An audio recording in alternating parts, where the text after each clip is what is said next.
नहीं करना था, चल ठीक है आने दे। मैंने कहा था प्रॉपर्टी से करेंगे, तो आज प्रॉपर्टी ख़त्म करके एक ही वीडियो आने दे, अब कुछ नहीं होता। रिक्वायरमेंट थी compute the taxable income and tax liability for the tax year 20X7, और सवाल था mister A after retirement from a multinational company as a senior executive was rehired on a contract for a period of 3 years।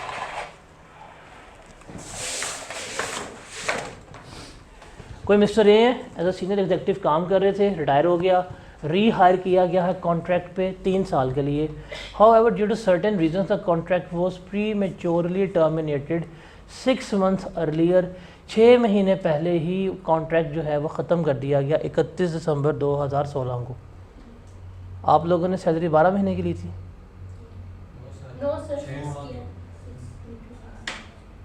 किया ही नहीं है, किया तो पता होता ना। आई कैप पे जो होनी है ना, फिर जैसे बर्दाश्त नहीं होनी। तो 6 महीने के बेनिफिट्स हैं जो हम ले रहे होंगे up to retirement. Salary per month 70,500 into 6 कर देंगे। Rent of accommodation per month, ये रेंट तो नहीं लिया किसी ने, इसको हाउस रेंट अलाउंस में समझा। इसका क्या ट्रीटमेंट लिया है? 45% ऑफ बेसिक सैलरी और this amount whichever is higher, वो क्या किया आपने अपनी इनकम में ऐड कर दी है। उसके बाद rent free accommodation, utilities allowance per month कितना था? 12,000 का, इसको आपने इंटू 6 किया, ये भी ऐड हो गया। Medical benefits during the year री इम्बर्स हुए हैं 25,000 के, अंडर द कॉन्ट्रैक्ट नहीं है ये, तो हम अज्यूम करेंगे अंडर द कॉन्ट्रैक्ट है ये चीज़ें, तो ये क्या हो जाएंगे? एग्जेम्प्ट हो जाएंगे, इसका हम ट्रीटमेंट नहीं ले रहे होंगे। फिर कहता है house rent was paid by the company directly to the landlord, medical benefits were reimbursed against bills submitted by mister. उसने बता दो दी है, ये as per the terms of employment ही चल रहे हैं, तो ये तो दोनों एग्जाम, ये तो एग्जाम्प्ट हो जाएगा हमारा।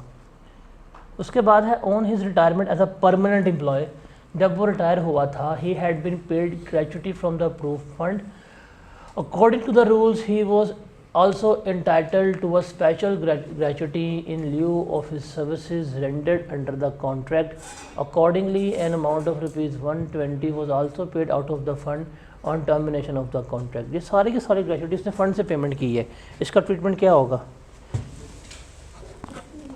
ये क्या होगी?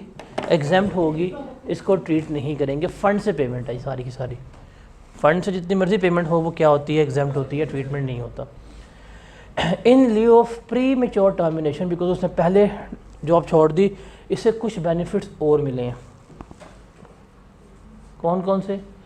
Compensation for early termination of ₹150 was paid. Is it golden handshake? सोच लेना, अर्ली रिटायरमेंट है, ध्यान से पढ़ line.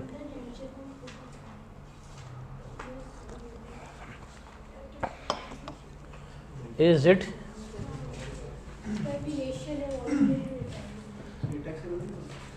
is it or not? Is it golden handshake or not? सोच लेना। गोल्डन हैंडशेक क्या होता है? मामा वो छड़ के बाहर पैसे ले रहे हैं। टर्मिनेट किया नहीं किया, इसने रिटायरमेंट ऑप्ट की है। भैन वापस आओ सवाल देते, ए देखो एन की लिखी है, due to certain reasons the contract was prematurely terminated 6 months earlier. अब यहाँ पे इस पॉइंट पे आप अजम्पशन लेंगे, आप यहाँ पे नोट लिखेंगे और अजम्पशन ले लेंगे कि आप इसे क्या ट्रीट कर रहे हैं, गोल्डन हैंडशेक कर रहे हैं कि नहीं कर रहे। ज़िंदगी आसान करनी है, इससे गोल्डन हैंडशेक ट्रीट ना कीजिएगा। अगर ज़िंदगी आसान करनी है,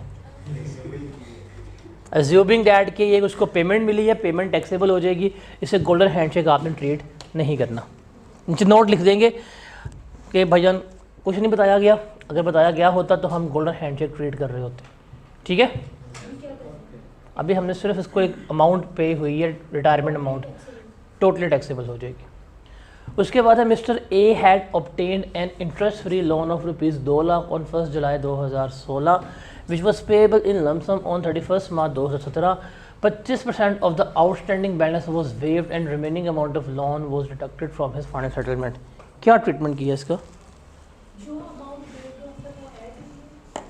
कितनी ऐड की है अमाउंट आपने?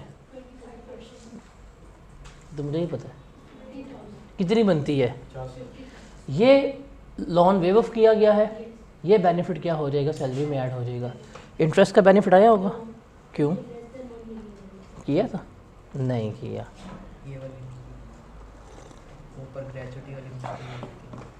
अच्छा वो मुश्किल लगी वहाँ पे छोड़ के तू? मतलब वहाँ पे रुक गया था. तो मम्मा पूरा तो करना से सवाल. दिलों का वज़ीर आज़म सारे दिलों के होते हैं, ज़ेर ज़बर का फ़र्क होता है बस. He was allowed to retain a 1600cc car which was in his use at accounting book value of rupees 650. उसको गाड़ी दे दी गई है जिसकी बुक वैल्यू कितनी थी? 6.5 लाख थी. फेयर मार्केट वैल्यू कितनी थी? 7 लाख की थी. उसने कोई अमाउंट पे की है? कोई अमाउंट पे की है गाड़ी की? 7 लाख की गाड़ी इसको दे दी गई है. ये क्या हो जाएगा? कार का बेनिफिट ऐड हो जाएगा. ये टैक्स डिडक्टेड जो है ये एनुअल है, ये सैलरी से कटा हुआ था. टैक्स निकालेंगे इसमें से लेस करवा देंगे, सिंपल सी बात थी.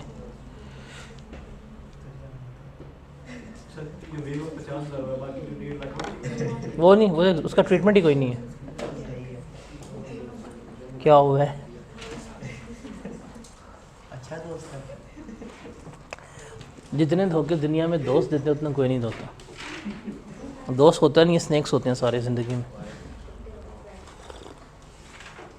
मैं तो इसका पेपर पास कराना चाहता हूँ. ये उसका हो तेरा रह जाने. ये तो स्नेक नहीं हो सकता, इतना बड़ा स्नेक है. इसका स्नेक की बात. प्रॉपर्टी एग्जामिनर का फेवरेट हेड ऑफ इनकम.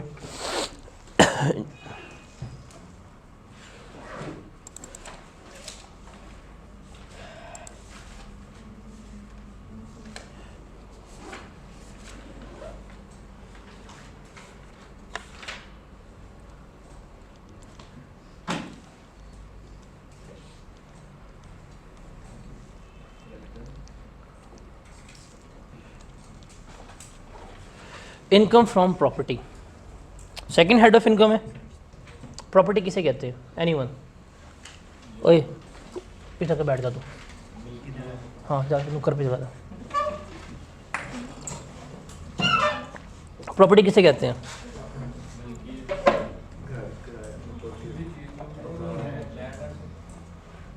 बोलो प्रॉपर्टी किसे कहते हैं? डर क्यों रहे हो? मलकियत प्रॉपर्टी होती है. जायदाद. ये मेरी मलकियत में कप है, मेरी प्रॉपर्टी है यार. मतलब common sense is not. Land and building और बस. गाड़ी प्रॉपर्टी नहीं होती. जायदाद. शेयर्स प्रॉपर्टी नहीं होते.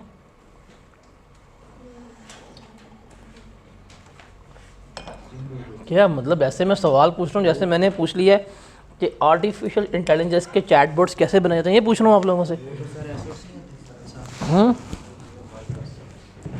Property income from property one of the most important head of income है और सबसे आसान भी यही है. आप क्या क्या कि किताब में गालिबन 2 या 2.5 सफ़ों का चैप्टर है ये वाला. सिर्फ चैप्टर की जो क्वांटिटी है वो 2 या 2.5 सफ़ों की है, बट सवाल बड़े मज़े के इसमें से आते हैं. तो हम यहाँ पे बात करने लगे हैं प्रॉपर्टी की. प्रॉपर्टी हमारे पास 2 तरह की होती है. एक होती है जिसे हम कहते हैं मूवेबल प्रॉपर्टी और दूसरी होती है इमूवेबल प्रॉपर्टी. मूवेबल प्रॉपर्टी का मतलब क्या है? जो आपकी बिजनेस में प्लांट मशीनरी इस तरह की चीज़ें इस्तेमाल हो रही हैं. प्लांट मशीनरी ये मूवेबल में आती हैं. इमूवेबल प्रॉपर्टी में कौन कौन से आता है? Land, building. ये किस में आ रहा होता है? ये इमूवेबल प्रॉपर्टी में आ रहा होता है.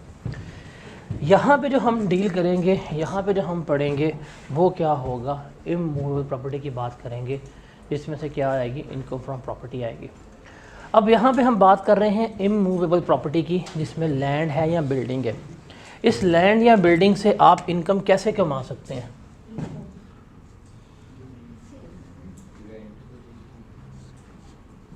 इस लैंड या बिल्डिंग में से आप इनकम कैसे कमा सकते हैं? दो तरीके हैं, या तो आप इसको डिस्पोज करेंगे, बेच देंगे, या क्या करेंगे, रेंट आउट करेंगे, किराए पे देंगे। रिमेंबर, अगर आप लैंड या बिल्डिंग को बेच के इनकम कमाते हैं, ये आपकी इनकम फ्रॉम कैपिटल गेन्स का पार्ट बनेगी। और अगर आप इसको किराए पे देते हैं तो ये किसके पार्ट बनेगी, इनकम फ्रॉम प्रॉपर्टी का पार्ट बन रही होगी। तो लैंड अगर बेच रहे हो, डिस्पोज ऑफ कर रहे हो, तो इनकम फ्रॉम कैपिटल गेन में जाएगा। अगर आप उसको रेंट पे दे रहे हो तो वो इनकम फ्रॉम प्रॉपर्टी का पार्ट बन रहा होगा।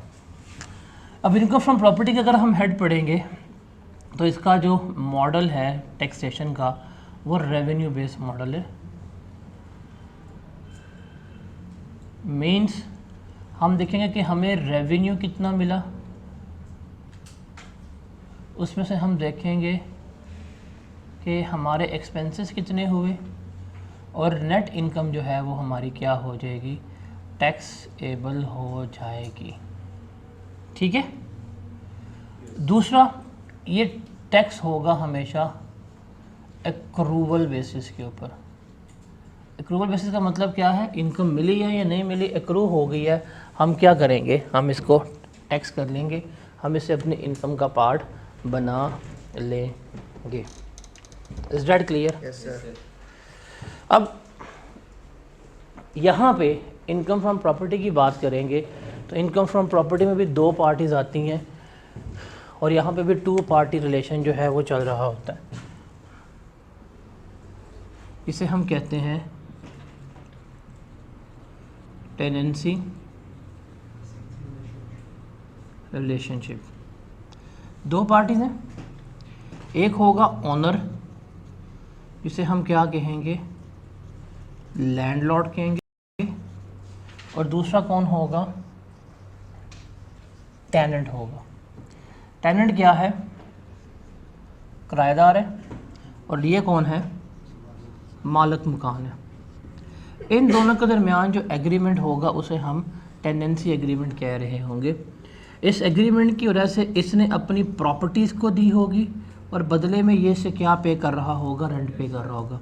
रेंट किसको मिल रहा है, तो हम किसकी इनकम और प्रॉपर्टी कैलकुलेट कर रहे हैं, ओनर की कैलकुलेट कर रहे हैं यहाँ पे।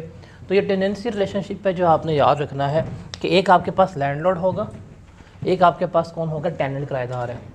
लैंडलॉर्ड उस प्रॉपर्टी को ओन कर रहा है, उस प्रॉपर्टी का मालिक है, इसने किराए पे ली है, ये रेंट पे करेगा, तो उसकी हम क्या कर रहे होंगे, इनकम फ्रॉम प्रॉपर्टी कैलकुलेट कर रहे होंगे। ठीक है। अब इसमें हम देखेंगे कि हमने इसको लेके कहीं चलना है। मॉडल इसका रेवेन्यू बेस्ड मॉडल है, जिसमें हम इनकम पकड़ेंगे, इनकम में से हम एक्सपेंडिचर जो हैं वो लेस करवा रहे होंगे, तो हमारे पास क्या आ जाएगी, नेट इनकम आ जाएगी। मतलब इनकम क्या आई है इसकी, हम वो लेंगे, उसमें से एक्सपेंडिचर क्या आए हैं वो हम लेस करवाएंगे, तो हमारे पास क्या आ जाएगी, नेट इनकम जो है वो आ जाएगी। तो इसकी पहले हम इनकम की बात करते हैं कि इनकम कैसे कैलकुलेट होगी, इनकम में क्या कुछ आएगा उसको देखते हैं। तो इनकम फ्रॉम प्रॉपर्टी में इनकम याद रखने के लिए कि इनकम में क्या कुछ आता है,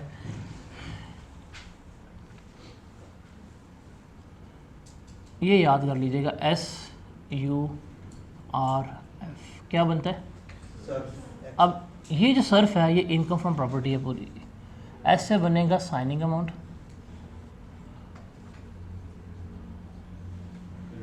यू से बनेगा अनएडजस्टेबल अमाउंट, आर से बनेगा रेंट रिसीव्ड, और एफ से बनेगा फॉरफिटेड डिपॉजिट।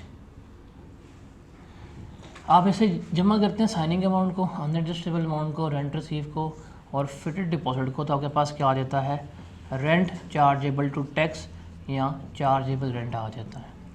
तो ये जो चार चीज़ें हैं ये हमारे पास मैक्सिमम इनकम्स जो है वो इनकम फ्रॉम प्रॉपर्टी में इन्वॉल्व होती हैं। तो कौन कौन सी इनकम है याद करने के लिए आप क्या कर लेंगे, सर्फ को याद कर लें। एस से क्या बनेगा, साइनिंग अमाउंट, यू से क्या बनेगा, अनएडजस्टेबल अमाउंट, आर से बनेगा रेंट रिसीव और एफ से क्या बनेगा, फॉरफिटेड डिपॉजिट बन रहा होगा। ठीक है। अब साइनिंग अमाउंट क्या होती है, पहली बात है साइनिंग अमाउंट जो मिलेगी टोटली टैक्सेबल है। अगर आपने लैंडलॉर्ड को साइनिंग अमाउंट पे की है उसके सारी की सारी इनकम में ऐड हो जाएगी। साइनिंग अमाउंट क्या होती है, आप एक बंदे को कहते हैं कि यार तुम मेरे से एग्रीमेंट कर लो, मुझे प्रॉपर्टी रेंट पे चाहिए, वो नहीं मान रहा, आप उसको रेंटल एग्रीमेंट में लाने के पैसे पे कर रहे हैं। अभी एग्रीमेंट नहीं हुआ लेकिन आप उसको रेंटल एग्रीमेंट में लाने के पैसे पे कर रहे हैं, तो ये क्या कहलाती है, साइनिंग अमाउंट कहला रही होती है कि ये प्रॉपर्टी आपको देनी है, किसी और को प्रॉपर्टी नहीं देनी। आपने 2 लाख 3 लाख उसको पकड़ा दिया, तो ये जो है ये आपका साइनिंग अमाउंट कहला रहा होता है। उसके बाद है फॉरफिटेड डिपॉजिट। फॉरफिटेड डिपॉजिट का क्या होता है, फॉरफिट का मतलब क्या होता है, फॉरफिट का मतलब क्या होता है, क्या कर देना, कब्जा करना।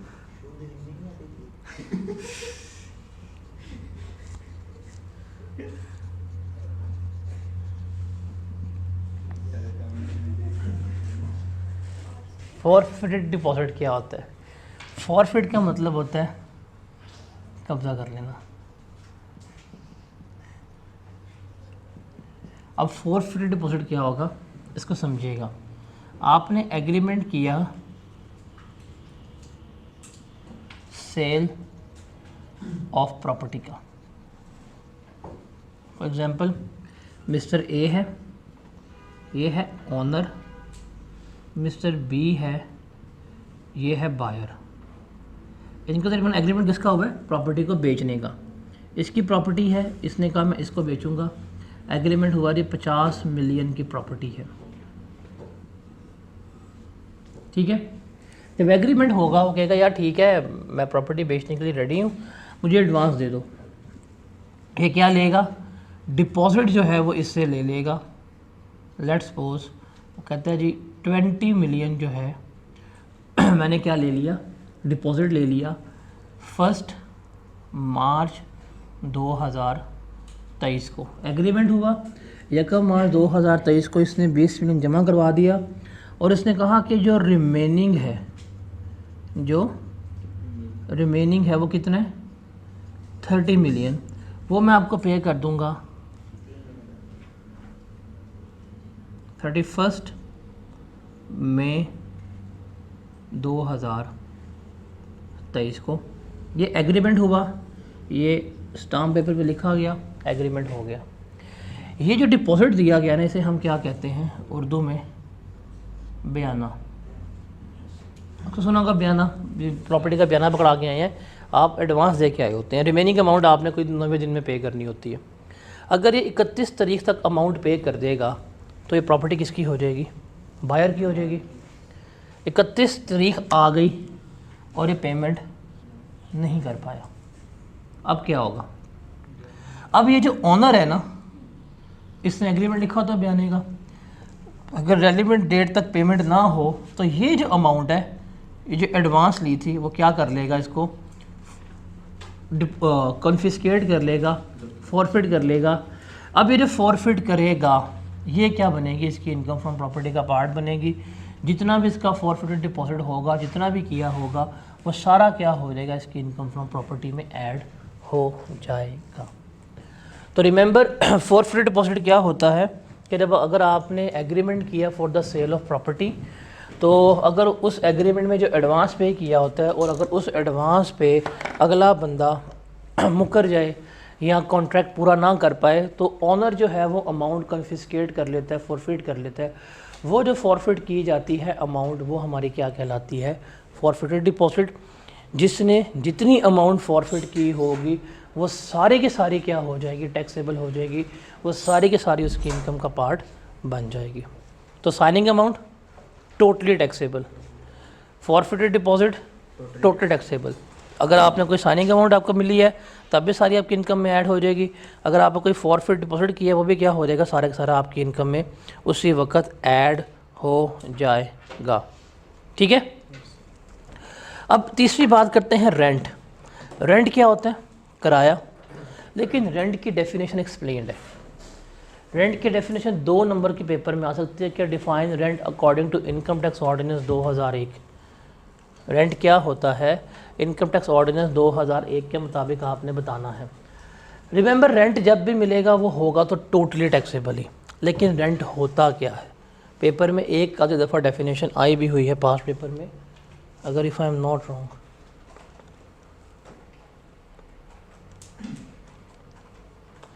स्प्रिंग 15 में 2 नंबर की डेफिनेशन आई हुई है, explain rent in the context of income from property. उसके अलावा ऑटम 19 में भी 2 नंबर की आई हुई है, explain rent in the context of income from property. तो पास्ट पेपर में उसने रेंट की डेफिनेशन पूछी है, रेंट होता क्या। ये डेफिनेशन है, बुलेट्स में लिखी हुई है। रेंट क्या है, कंसिडरेशन रिसीव्ड या रिसीवेबल, कि कोई भी कंसिडरेशन है, कोई भी रकम है जो आप रिसीव कर चुके हो या रिसीवेबल है। कौन रिसीव कर रहा है, by an owner of a land, जो उस ज़मीन का ऑनर है, जो उस ज़मीन का मालिक है, वो रिसीव कर रहा है।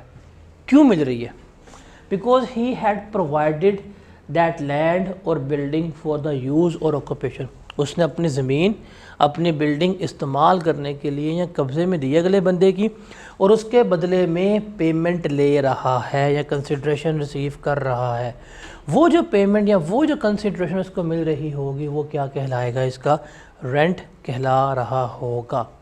और ये जो हमने पढ़ा ना फॉरफिटेड डिपॉजिट, ये भी किसका पार्ट होता है, रेंट का पार्ट होता है।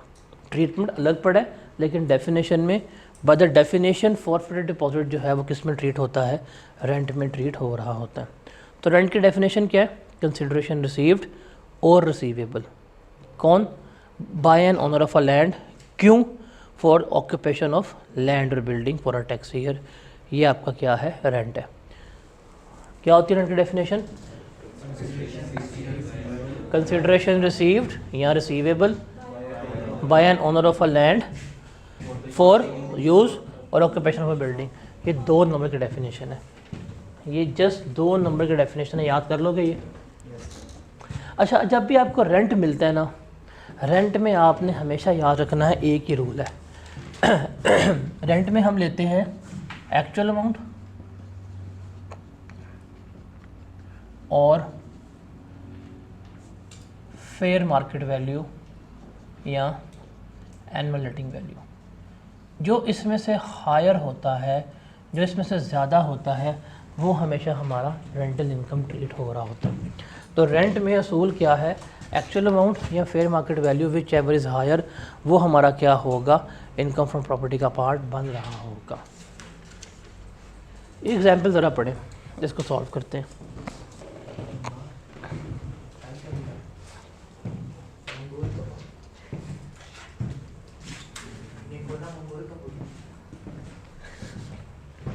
तेरी तोड़ दाड़ देनी आई कैफ ने, तुझे हेडशॉट मिलना ना फिर लग समझ आनी है।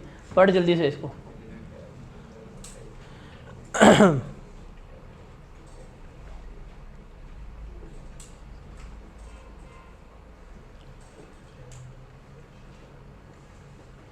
Requirement is to calculate income from property. Mr. Dumdar is the owner of this which he rented out a monthly rent of rupees 1.5 lakh. उसने किस अमाउंट पर रेंट पे दिया हुआ है, 1.5 लाख के ऊपर, for tax year 2021। The annual market value of the rent was 2 million। During the month of April he contracted with for the sale of property and received rupees 7 lakh as an advance. Thereafter, that person refused to buy the property. As per the agreement, he forfeited the deposit. हमने इसकी income calculate करनी है। इसके पास क्या आ रहा है, forfeited deposit आ रहा है। कितना आ रहा है, वो हम ले लेंगे 7 लाख का फॉरफिटेड डिपॉजिट। अब हम लेते हैं रेंट। रेंट इसने कितने में दिया है, एक्चुअल 1.5 लाख। 150 इंटू 12 करेंगे, कितना बनेगा, 1.8 मिलियन। और मार्केट वैल्यू क्या है, 2 मिलियन है। यहाँ पे टैक्स वाले कहेंगे हाँ भाई क्या है, कितने का दी है जी, 18 लाख का। पागल हो, बेवकूफ़ हो, जब मार्केट में इसका 2 मिलियन मिल रहा है तुमने क्यों दी 18 लाख रुपए की? तो इसमें से हायर लेंगे, हायर क्या आएगा, 2 मिलियन आएगा, तो ये इसका रेंट कंसीडर होगा, इसकी इनकम फ्रॉम प्रॉपर्टी कितनी आ जाएगी, 2.7 मिलियन आ जाएगी। तो रेंट में हमेशा याद रखिएगा एक्चुअल रेंट रिसीव और fair market value whichever is higher वो हम ले रहे होते हैं। ठीक है, इज दैट क्लियर?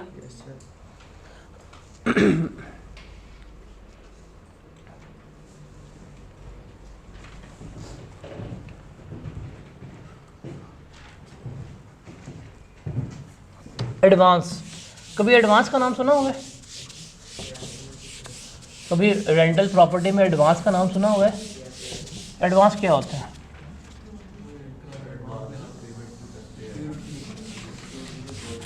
और वो क्या सिक्योरिटी होती है, वापस मिल जाती है कि छोड़ के जाते हैं?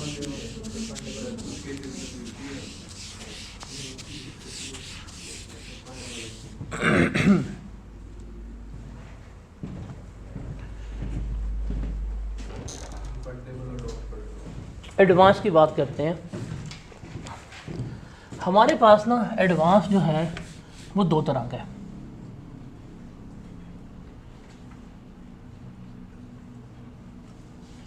एक होता है adjustable advance,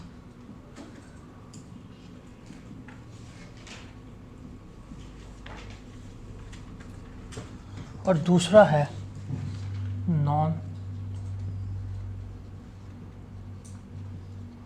adjustable advance. Advance हमारे पास 2 तरह के हैं, एक है एडजस्टेबल एडवांस और दूसरा है नॉन एडजस्टेबल एडवांस। जो एडजस्टेबल एडवांस है, रिमेंबर, जब भी इसको एडजस्ट किया जाएगा ये आपके रेंट का पार्ट बन जाएगा। एडजस्टेबल एडवांस जब भी एडजस्ट किया जाएगा ये आपके रेंट का पार्ट बन जाएगा। अभी एडजस्ट कब होता है? रिमेंबर, अगर किसी भी कंडीशन पे टेनेंट जो है वो डिफ़ॉल्ट कर देता है, वो डिफ़ॉल्ट करेगा तो लैंडलॉर्ड क्या करेगा, लैंडलॉर्ड जो उसका एडवांस होगा उस एडवांस में से एडजस्टमेंट कर लेगा। फॉर एग्ज़ाम्पल, आपने 1 लाख रुपया एडवांस पकड़ाया हुआ है, आपने प्रॉपर्टी रेंट पे दी हुई है, आप किसी महीने में रेंट नहीं पे करते तो क्या करेगा, वो इस एडवांस में से आपका रेंट काट लेगा। आपने बिजली का बिल पे नहीं किया, कोई भी सा मैटर था, वो इस एडवांस से क्या करेगा, रकम काट लेगा। तो रिमेंबर, जब एडजस्टमेंट होगी, जब भी इस एडवांस में से एडजस्टमेंट होगी तो वो क्या बन जाएगी, आपके रेंट का पार्ट बन जाएगी। आपने एडवांस पकड़ाया हुआ 1 लाख रुपया, आपने 12 के 12 महीने किराया पे किया है, तो क्या उसने कोई पैसे काटे होंगे एडवांस से? जब उसने एडवांस में से पैसे नहीं काटे तो कोई किसी किस्म की एडजस्टमेंट नहीं होगी। अगर आपने किसी भी चीज़ में डिफ़ॉल्ट किया है, उसने एडवांस में से पैसे काट लिए हैं रेंट के, तो वो क्या होगा, रेंट का पार्ट बनेगा। अदरवाइज़ एडजस्टेबल एडवांस का ट्रीटमेंट क्या होगा हमने देख लिया। तो एडजस्टेबल एडवांस जब भी एडजस्ट होगा फिर ही क्या बनेगा, वो आपकी इनकम फ्रॉम प्रॉपर्टी का पार्ट बन रहा होगा। ठीक है। दूसरे होते हैं हमारे पास नॉन एडजस्टेबल एडवांसेस। ये क्या होते हैं? कभी सुने गिरवी घर? क्या होते हैं गिरवी घर? जिसमें आप लमसम अमाउंट के लिए घर को कुछ टाइम के लिए बाय कर लेते हैं, और जब आप वो घर छोड़ के जाते हैं आपको वो lump sum amount as it is वापस मिल जाती है। ठीक है। अब अनएडजस्टेबल एडवांस क्या है, आपने प्रॉपर्टी रेंट पे ली है बट आपने एक लमसम अमाउंट जमा करवा दी है, 10 लाख 20 लाख 25 लाख। जब आप छोड़ के जाएंगे प्रॉपर्टी, वो 10 लाख या 20 लाख एज इट इज़ क्या मिल जाएगा, आपको वापस मिल जाएगा। उसमें से कोई किसी किस्म की एडजस्टमेंट नहीं की जाती। तो ये क्या कहलाता है, आपका अनएडजस्टेबल एडवांस कहलाता है। अब देखो, मिस्टर ए जो है ये है लैंडलॉर्ड और बी जो है ये किराएदार है। बी ने ए को 15 लाख रुपया पकड़ा दिया है कि यार जब मैं छोड़ के जाऊंगा तो मैं वापस ले लूँगा 3 साल 4 साल के लिए। अब इसके पास ये पैसे पड़े हुए हैं, ये क्या पैसों को एंजॉय कर रहा होगा? नहीं नहीं नहीं नहीं नहीं नहीं नहीं नहीं, ये पैसे पकड़ के इसने फ़ोटो फ्रेम में रखे होंगे, रोज़ आके सुबह के ना वो आरती उतारता होगा लक्ष्मी देवी की। ये कौन सा था, हेरा फेरी में बाबू भैया होगा ये। इस तो जाहिर बात, जो उसने अगर यूज़ नहीं करने उसने पैसे लिए क्यों थे फिर? तो वो क्या कर रहा होगा, वो इस पैसे से यूटिलिटी ले रहा होगा, इंजॉय कर रहा होगा, उसने इस पैसे से भरपूर उठाया फ़ायदा। ठीक है, तो ये अगर लैंडलॉर्ड के पास पैसे पड़े हुए हैं ना, तो हम इसकी डीम्ड इनकम इसको एज्यूम करेंगे कि भाई तेरे पास पैसा है, फॉर अ टाइम बीइंग तेरे पास पैसा पड़ा है, तूने उस पैसे को एंजॉय की है, तूने अपनी यूटिलिटीज़ पूरी की हैं, तो हम तुझे इसकी इनकम का पार्ट बनाएंगे। ऑल्दो तूने वापस करना है, कोई मसला नहीं है, लेकिन 4 साल तेरे पास पैसा रहा है। अब 4 साल बाद अगर 1.5 मिलियन वापस करता है, वैल्यू सेम रहेगी। आप तो सुबह उठते हैं, आपका बड़ा गर्क हुआ होता है करेंसी की वैल्यूशन के साथ, तो वैल्यू सेम तो नहीं रहेगी ना। माइट भी इसने फॉर एग्जांपल ये दिया हो जब नवाज शरीफ की गवर्नमेंट थी, तब था $100 का, ये बंदा था अराउंड 1500 के करीब बन रहा था। अब क्या बन रहा होगा ये? अब तो ये मेरे ख्याल से कुछ भी बनता होगा, तो जो हालात चल रहे हैं। तो टाइम के साथ साथ पैसे ने वैल्यू भी लूज़ की। आपके पास पैसा था, आपने उस पैसे से प्रॉपर यूटिलिटी भी इंजॉय की है, तो वो कहते हैं ये आपकी डीम्ड इनकम है, हम इसको आपकी इनकम एज्यूम करेंगे, हम इसका टैक्स का ट्रीटमेंट लेंगे। अब इसका टैक्स का ट्रीटमेंट कैसे लिया जाएगा, ज़रा ये देखिएगा। अगर लैंडलॉर्ड को फर्स्ट टाइम ज़िंदगी में पहली दफ़ा उस प्रॉपर्टी का अनएडजस्टेबल एडवांस मिला है, लैंडलॉर्ड को बंदा ना आराम से खोल लेता है, वो दरवाजे पार्ट साढ़े पहले वो टूटा हुआ सारा। अगर ज़िंदगी में फर्स्ट टाइम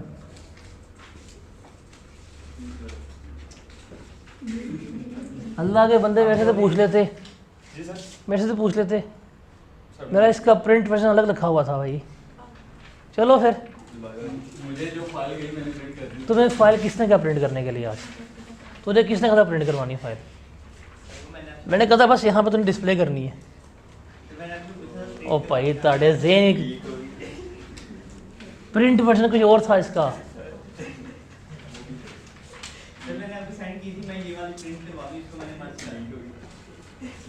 वाह भाई वाह,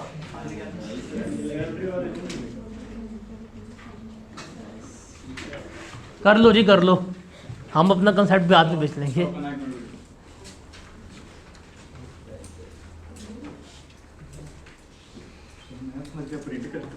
वो बंदा पूछ लेता यार, मैंने कहा था। सर आप मुझे बताते ना, तो 1 मिनट में तुझे बताता हूँ, मैंने तुझे कहा था इस दफ़ा। अच्छे नोट्स है ना, बंदा ही अच्छा है। कन्वर्ट करने के बाद बंदा जरीला था पैसे लगेंगे इस चीज़ के। बेटा, फ्री में टैक्स पड़ रहा है, अगला पीछे बैठ के पैसे लगेंगे। सर वो वीडियो भी तो बना रहा है। मैडम मरियम नवाज तू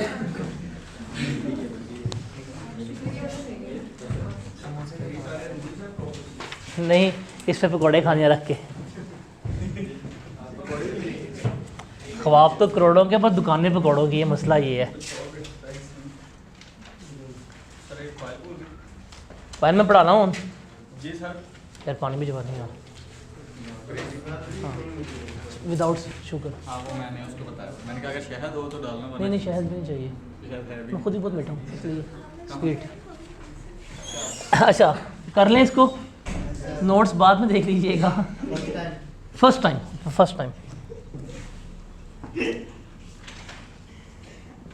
अगर फर्स्ट टाइम आपने लैंडलॉर्ड ने प्रॉपर्टी रेंट आउट की थी और उसको ज़िंदगी में पहली दफ़ा इस होम स्वीट होम का अनएडजस्टेबल एडवांस मिल रहा है, इसका ट्रीटमेंट क्या लेंगे? जितनी भी अमाउंट मिलेगी उसका हम 10% लेंगे हिंदी में, और ये अमाउंट जो है उसकी हम इनकम फ्रॉम प्रॉपर्टी में ऐड कर देंगे। ठीक है, ये हमेशा 10% या 1/10 लेके ही हम क्या कर रहे होते हैं, हम ऐड कर रहे होते हैं। ये ज़रा सवाल पढ़े। एग्जाम्पल नंबर 2 अब तो आपके पास नोट्स में होगी।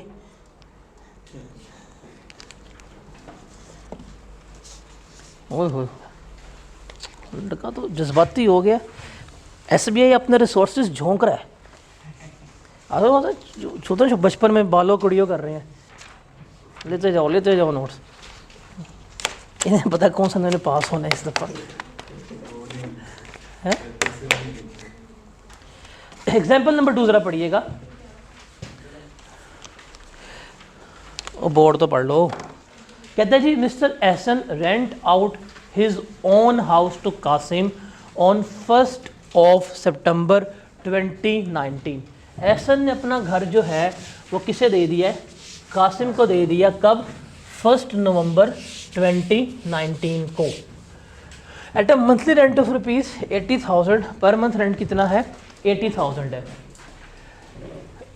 और लेकिन जो उस प्रॉपर्टी की फेयर मार्केट वैल्यू है वो कितनी है? 1,03,000 है। In addition to monthly rent, इस मंथली रेंट के अलावा कासिम एग्रीड टू पे ₹7 lakh.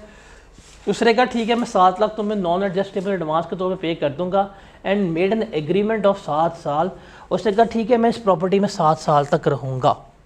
On 22 April 2024 Qasim vacated the house. Qasim ने वो घर खाली कर दिया।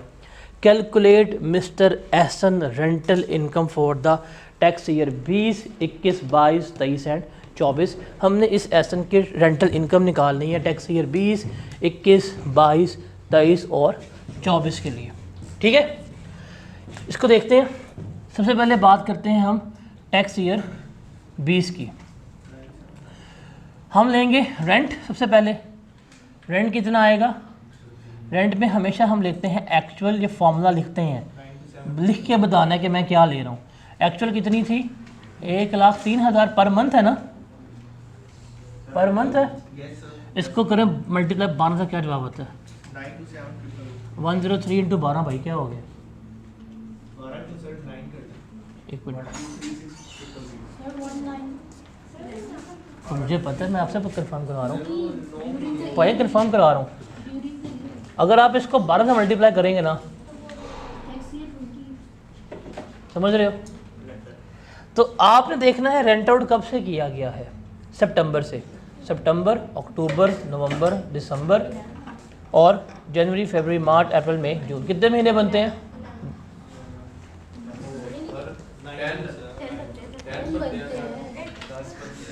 ये देखें 11 कैसे बनते हैं, मेरी उंगलियां भी 10 हैं। सितंबर, अक्टूबर, नवंबर, दिसंबर, जनवरी, फरवरी, मार्च, अप्रैल, मई, जून। होता शायद मैं 11 कर लेता, बट 10 महीने बनते। कसम उठवा ले मेरे से। कितने महीने हैं? 1,03,000 इंटू 10, ये कितना बनेगा?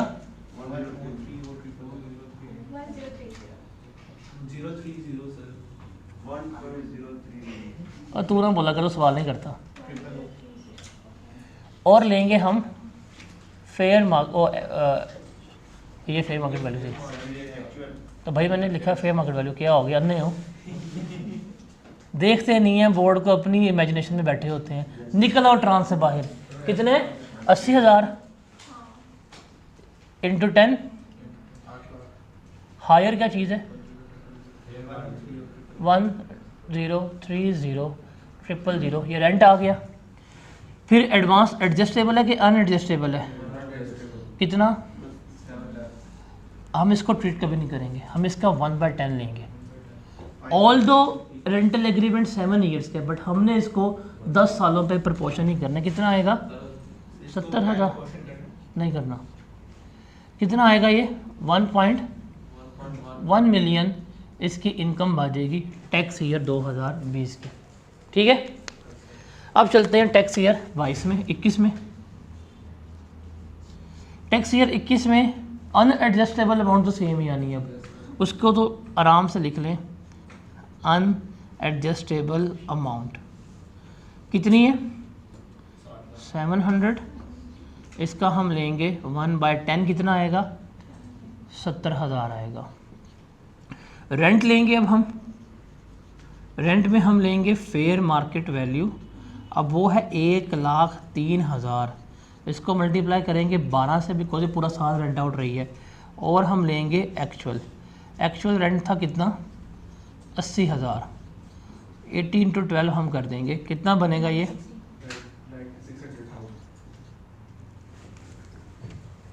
90 लिख पेपर पे 96,100,000 लिख ज़रा, कितनी बनती है अमाउंट ये? लिख 96,100,000 लिख ना, जो तूने क्या अमाउंट बोली है देख ज़रा।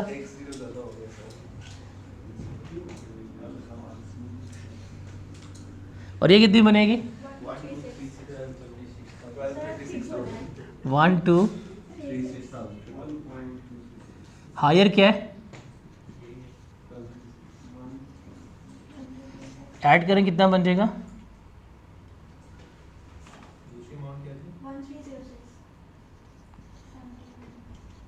ये बन जाएगी इसकी 2021 की इनकम फ्रॉम प्रॉपर्टी।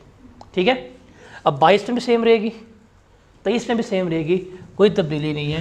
तो टैक्स ईयर 22 की भी इनकम फ्रॉम प्रॉपर्टी कितनी है? 1306000 है। टैक्स ईयर 2023 की भी कितनी प्रॉपर्टी इनकम आ रही है? 1306000 आ रही है, इसमें कोई तब्दीली नहीं आएगी। अब हम चलेंगे टैक्स ईयर 24 में।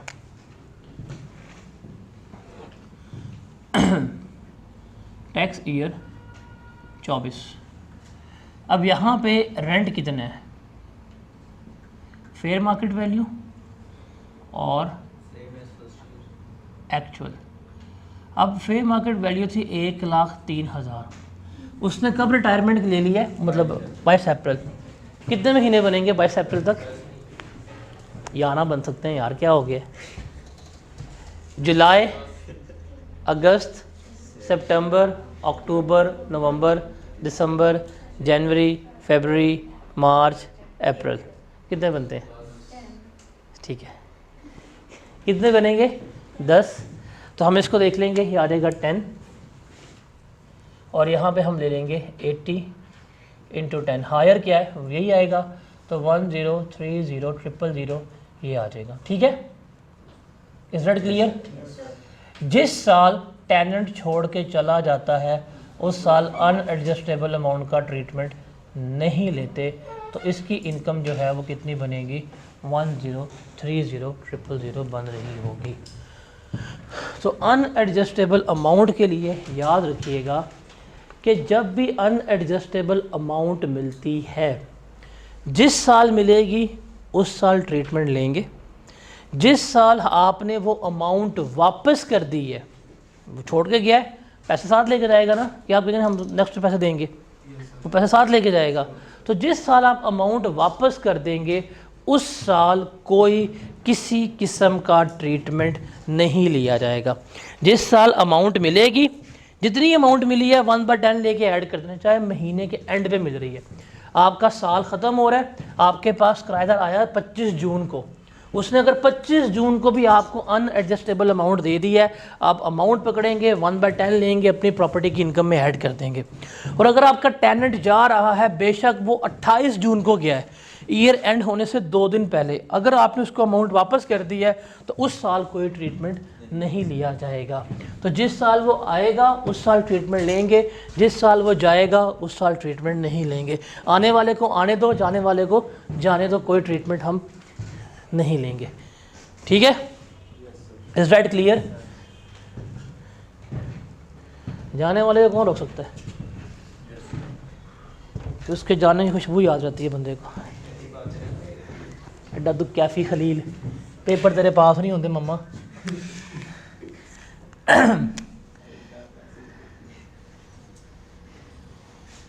तो तेरी कहानी आई होगी, पेपर देने का, पेपर दे के नहीं आया, इसकी कहानी सुनो, ज़ुबानी सुनो, अटेम्प्ट लगी थी है? ये भी साथ मेरा फर्स्ट है। कैफ़े में फर्स्ट टाइम ही किया था, कहानी आज तक सुना रहा, तुम्हारी भी सुनेंगे। अच्छा, ये तो कहानी आसान थी, तो कहानी में हर चीज़ फिट हो जाती है। अब अगर प्रॉपर्टी खाली हो गई है तो क्या ये मालिक मकान प्रॉपर्टी को नहीं बेचेगा, आगे रेंट पे नहीं देगा?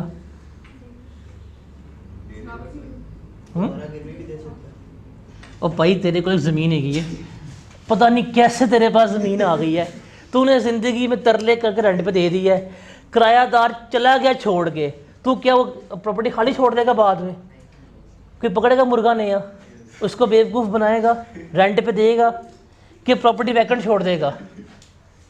बता, देगा ना। इसका मतलब क्या हुआ, अगर आपने फर्स्ट टाइम नई प्रॉपर्टी बिल्ड की, फर्स्ट टाइम रेंट पे दी थी, जब फर्स्ट टाइम मिलेगा तो ट्रीटमेंट ये ले लेंगे। अगर टेनेंट चेंज हो जाए, मतलब ये बी को दी थी पहले आपने, बी चला गया छोड़ के, अब उसकी जगह कौन आ गया? मेरी मर्जी, ई आया, मेरी प्रॉपर्टी है, तुम कौन होते हो? ई आ गया। अब क्या होगा? ई ने कहा ठीक है भाईजान मैं भी दे दूँ पैसे। इसने कहा मैं आपको दूंगा 2 मिलियन रेंटल, जो भी टर्म्स आई। इसने क्या कहा, मैं आपको अनएडजस्टेबल अमाउंट दूंगा 2 मिलियन की। अब ये बी जा रहा है, ई आ रहा है, इसे हम क्या कहेंगे? Tenant switching. कि एक किराएदार जा रहा है और दूसरा आ रहा है, आपके किराएदार की तब्दीली हो रही है। अब ई ने आपको अनएडजस्टेबल अमाउंट दी, फ्यूचर में जाकर 3 साल 4 साल बाद जब आपका किराएदार गया, अब इससे जब अनएडजस्टेबल अमाउंट मिलेगी, इसका ट्रीटमेंट कैसे लेंगे? अनएडजस्टेबल अमाउंट रिसीव्ड जितनी भी हुई होगी, फॉर एग्जांपल 2 मिलियन है यहाँ पे, है ना, और एज्यूम करते हैं ये जो मिस्टर बी था ये 4 साल रहा था इसके पास, 4 साल कंप्लीट करके 5वें साल गया, इसमें से लेस करेंगे amount taxed from previous tenant, कि जब पिछले टेनेंट ने आपको अमाउंट दी थी, आप कितनी अपनी इनकम का पार्ट बना चुके थे। हमने एज्यूम किया कि ये 4 साल आपके पास रहा था। ईयर 1 में आपने क्या किया होगा? 15 लाख का 1/10 लिया होगा और 1.5 लाख अपनी इनकम का पार्ट बनाया होगा, ऐसे ही हुआ होगा। ईयर 2 में भी आपने 1.5 लाख अपनी इनकम का पार्ट बनाया होगा। ईयर 3 में भी कितना बनाया होगा? 1.5 लाख इनकम का पार्ट। और ईयर 4 में भी क्या किया होगा आपने? 1.5 लाख को अपनी इनकम का पार्ट बनाया होगा। 5वें साल ये चला गया छोड़ के, ये चला गया, नया बंदा आया, नए बंदे ने कितने पैसे दिए थे? 2 मिलियन। हमने पकड़े, हमने पिछले बंदे के कितने पैसे अपनी इनकम का पार्ट बनाए थे? कितने बनाए थे? इस 6 लाख को हम क्या करेंगे? हम इसमें से लेस करवा देंगे। रिमेनिंग क्या जवाब आएगा? 15 लाख, 1.4 मिलियन। इसका हम 1/10 लेंगे, क्या आएगा? 1,40,000, और वो हमारी अनएडजस्टेबल अमाउंट का पार्ट बन रहा होगा।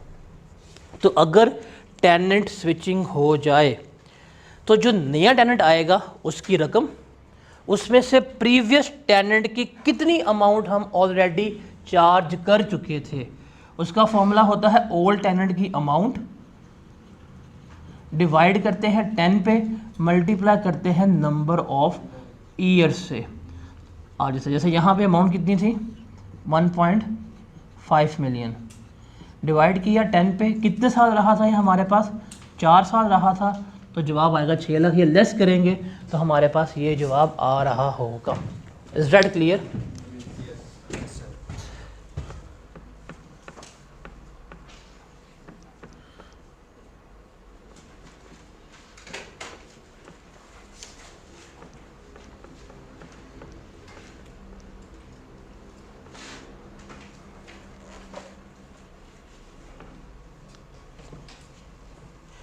ये क्लियर है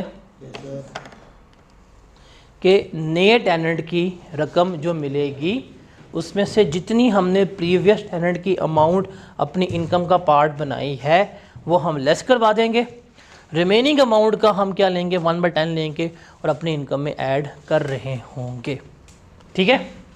एंड रिमेंबर, अगर आपको नॉन एडजस्टेबल एडवांस दिया गया है प्लॉट के लिए, जिसे कहते हैं नॉन कंस्ट्रक्टेड प्रॉपर्टी, प्लॉट या लैंड, इसका कोई ट्रीटमेंट नहीं होता। ये किसका ट्रीटमेंट होगा? सिर्फ बिल्डिंग का।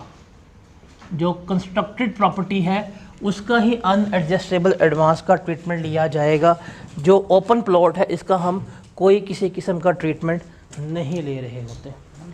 और अगर एक टेनेंट जो है वो साल के शुरू में आता है, पैसे जमा कराता है और साल के एंड पे छोड़ देता है, तो उसका भी कोई ट्रीटमेंट नहीं लेंगे, बिकॉज हमारे लिए होता है ईयर एंड।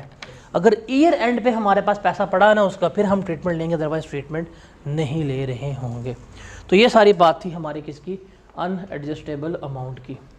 तो यहाँ पे ये जो प्रॉपर्टी की इनकम थी, जो प्राइस सर्फ, इनकम फ्रॉम प्रॉपर्टी में कौन सी इनकम आती है, सर्फ, signing amount, total taxable, unadjustable amount 1/10, rent actual या फेयर मार्केट वैल्यू, और फॉरफिटेड डिपॉजिट हमेशा टैक्सेबल।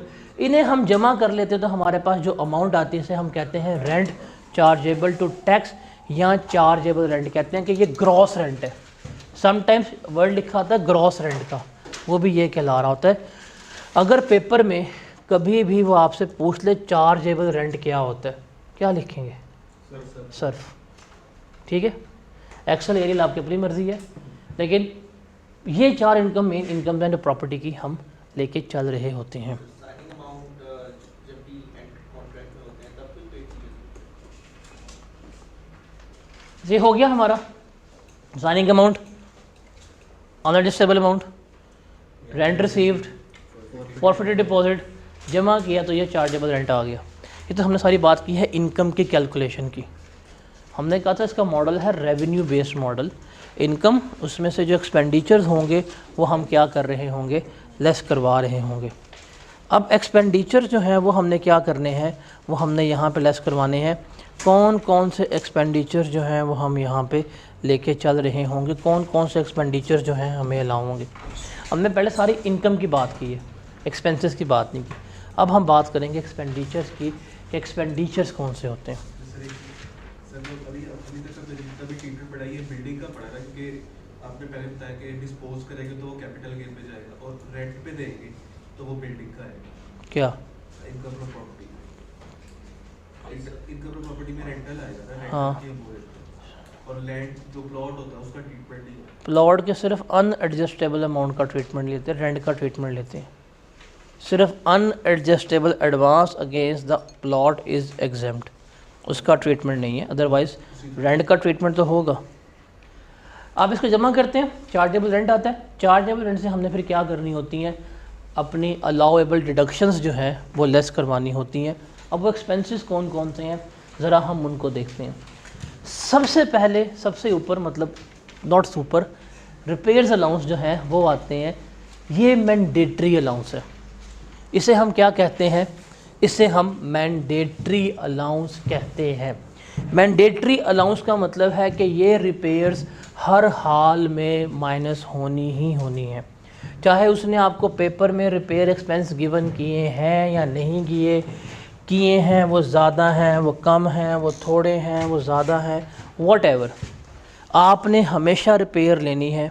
और रिपेयर का असूल क्या होगा कि जो भी आपका चार्जेबल रेंट आ रहा होगा उसका आपने हमेशा 1/5 लेके क्या करना है, लेस करवाना है।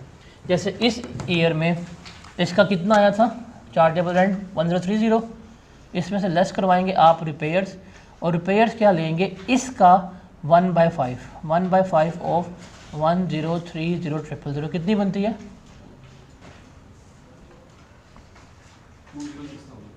20। ये हमेशा लेस होना है। वो अगर आपको यहाँ पे लेट्स सपोज रिपेयर गिवन कर देता जी आपका लाख रुपये खर्चा है रिपेयर का, इग्नोर करना था। आपने हमेशा 1/5 ऑफ RCT लेके ही लेस करना है। कहता जी रिपेयर करवाइए, रिपेयर पे 5 लाख खर्चा आया बिल्डिंग की, इग्नोर करना है।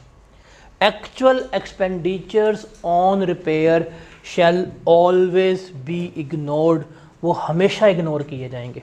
हम कौन से एक्सपेंडिचर्स लेंगे, हमेशा RCT का 1/5 लेंगे।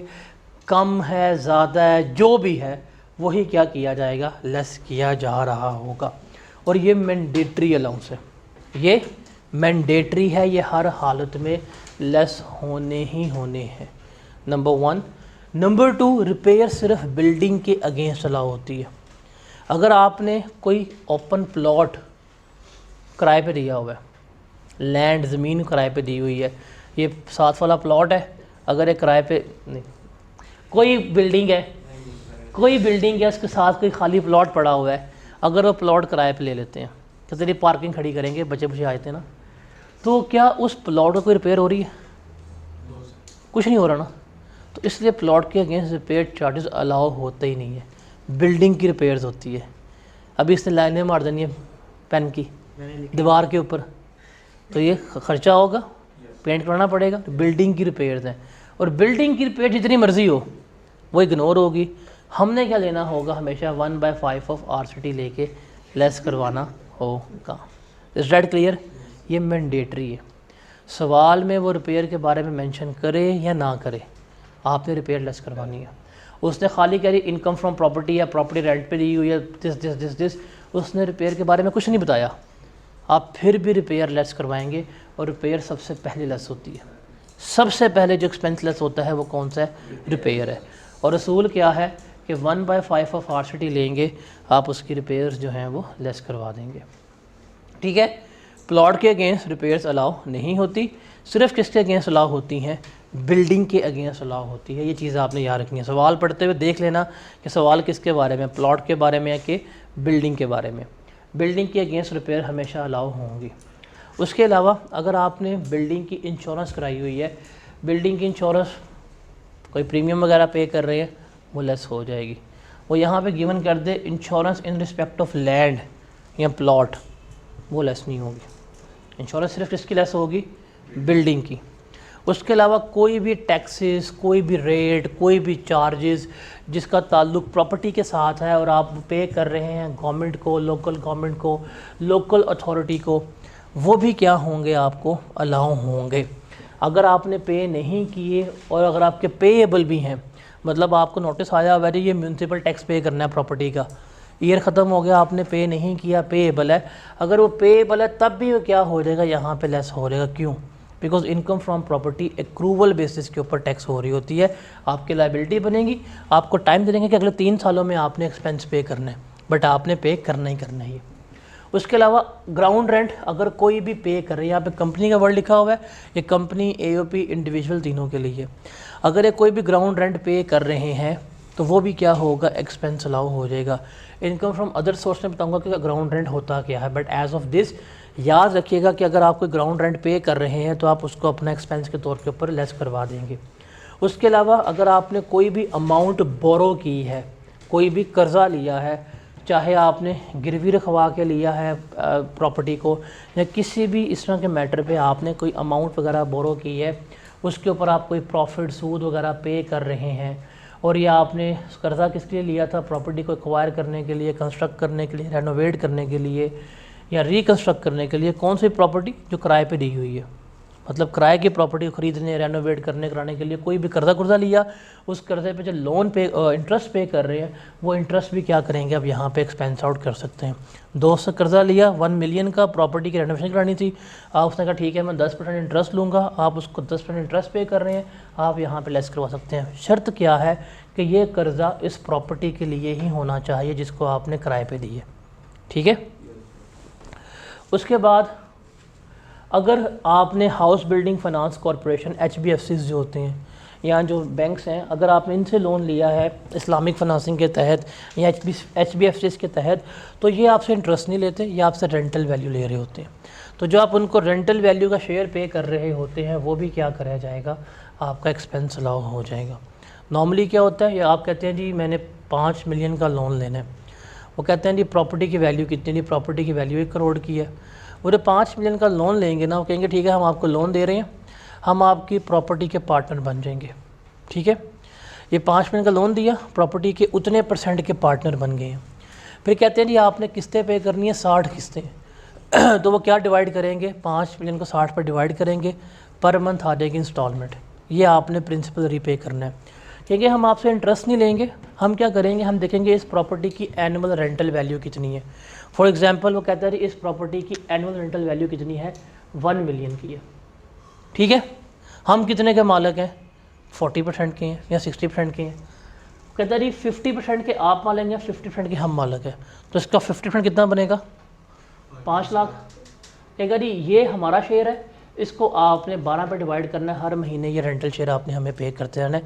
आप ये पे करते जाएंगे, आपकी अमाउंट रीपे होती रहेगी, हम अपनी ओनरशिप छोड़ते जाएंगे, जितना लोन वापस कर देंगे उतनी हम अपनी ओनरशिप जो है वो छोड़ते जाएंगे। तो इस तरह से आप रिपेमेंट्स कर रहे होते हैं रेंटल अमाउंट्स की टुवर्ड्स बैंक्स या टुवर्ड्स HBFC, जो आपने प्रॉपर्टी के लिए लोन लिया होता है वो भी आप यहाँ पे लेस करवा लेते हैं। ये बात तो एक ही होगी। नहीं, बहुत डिफरेंस होता है, तो इस्लामिक फाइनेंसिंग है ये। उसके अलावा अगर आपने कोई प्रॉपर्टी मॉर्टगेज करवाई हुई है, गिरवी रखवाई हुई है, जिसके ऊपर कोई कैपिटल चार्ज क्रिएट कराया हुआ है, जिस पे आप प्रॉफिट पे कर रहे हैं या इंटरेस्ट वगैरह पे कर रहे हैं, वो प्रॉफिट या वो इंटरेस्ट जो आप मॉर्टगेज वगैरह में पे कर रहे हैं वो भी आप क्या कर सकते हैं, एज इट इज़ क्लेम कर सकते हैं।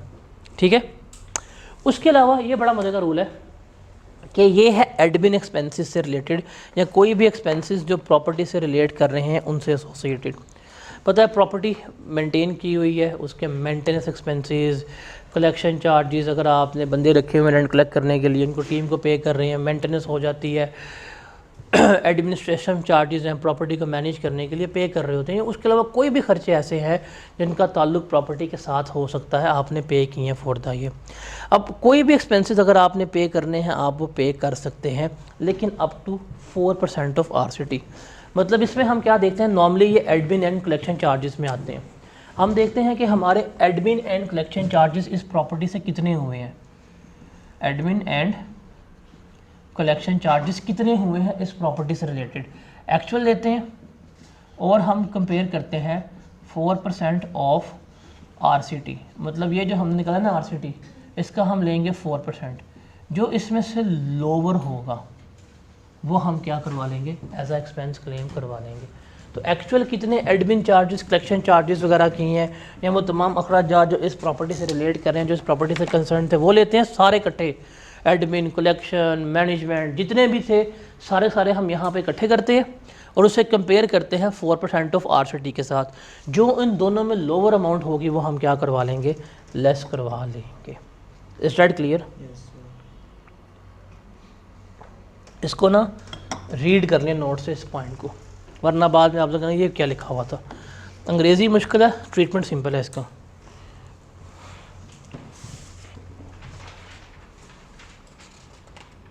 सिंपल लिखा है rent collection charges. Admin and collection charges हैं या कोई ऐसे एक्सपेंडिचर्स जो होली एंड एक्सक्लूसिवली बिजनेस के लिए इस्तेमाल हो रहे हैं।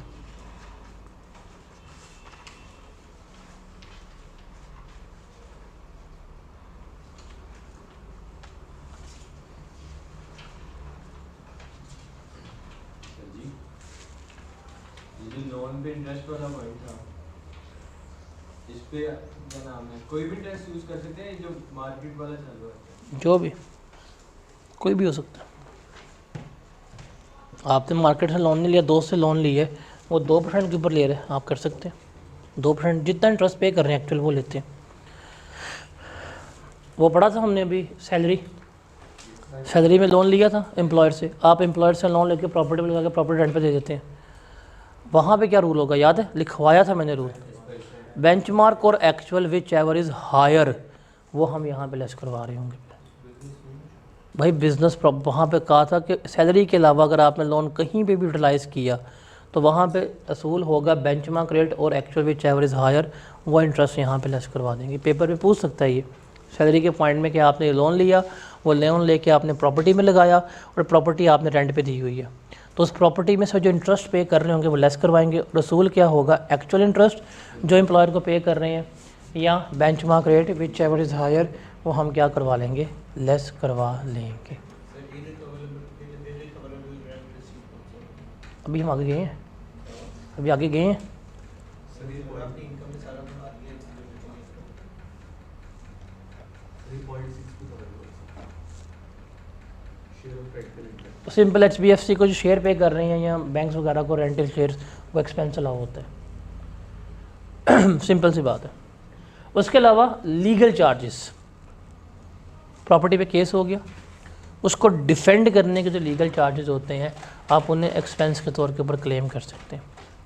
लेकिन जो टेंडेंसी का एग्रीमेंट लिखने के लीगल चार्जेस होते हैं आप उन्हें कभी नहीं क्लेम कर सकते।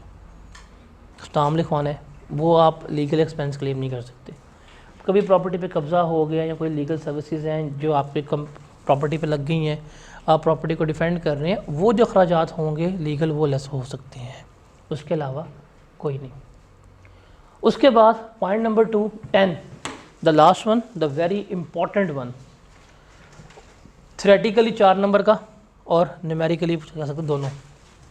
पॉइंट नंबर 10 ये है अनपेड रेंट के बारे में या इररिकवरेबल रेंट के बारे में कि अनपेड रेंट क्या होता है या इररिकवरेबल रेंट क्या होता है, उसके बारे में हम बात करते हैं। बैड डेट्स क्या होते हैं? क्या रेंट बैड हो सकता है?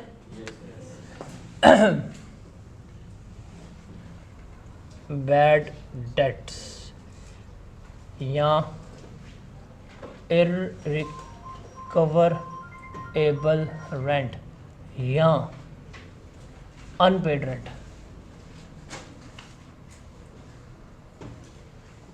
अब हम डिस्कस करने लगे हैं इधर कि ये क्या होता है।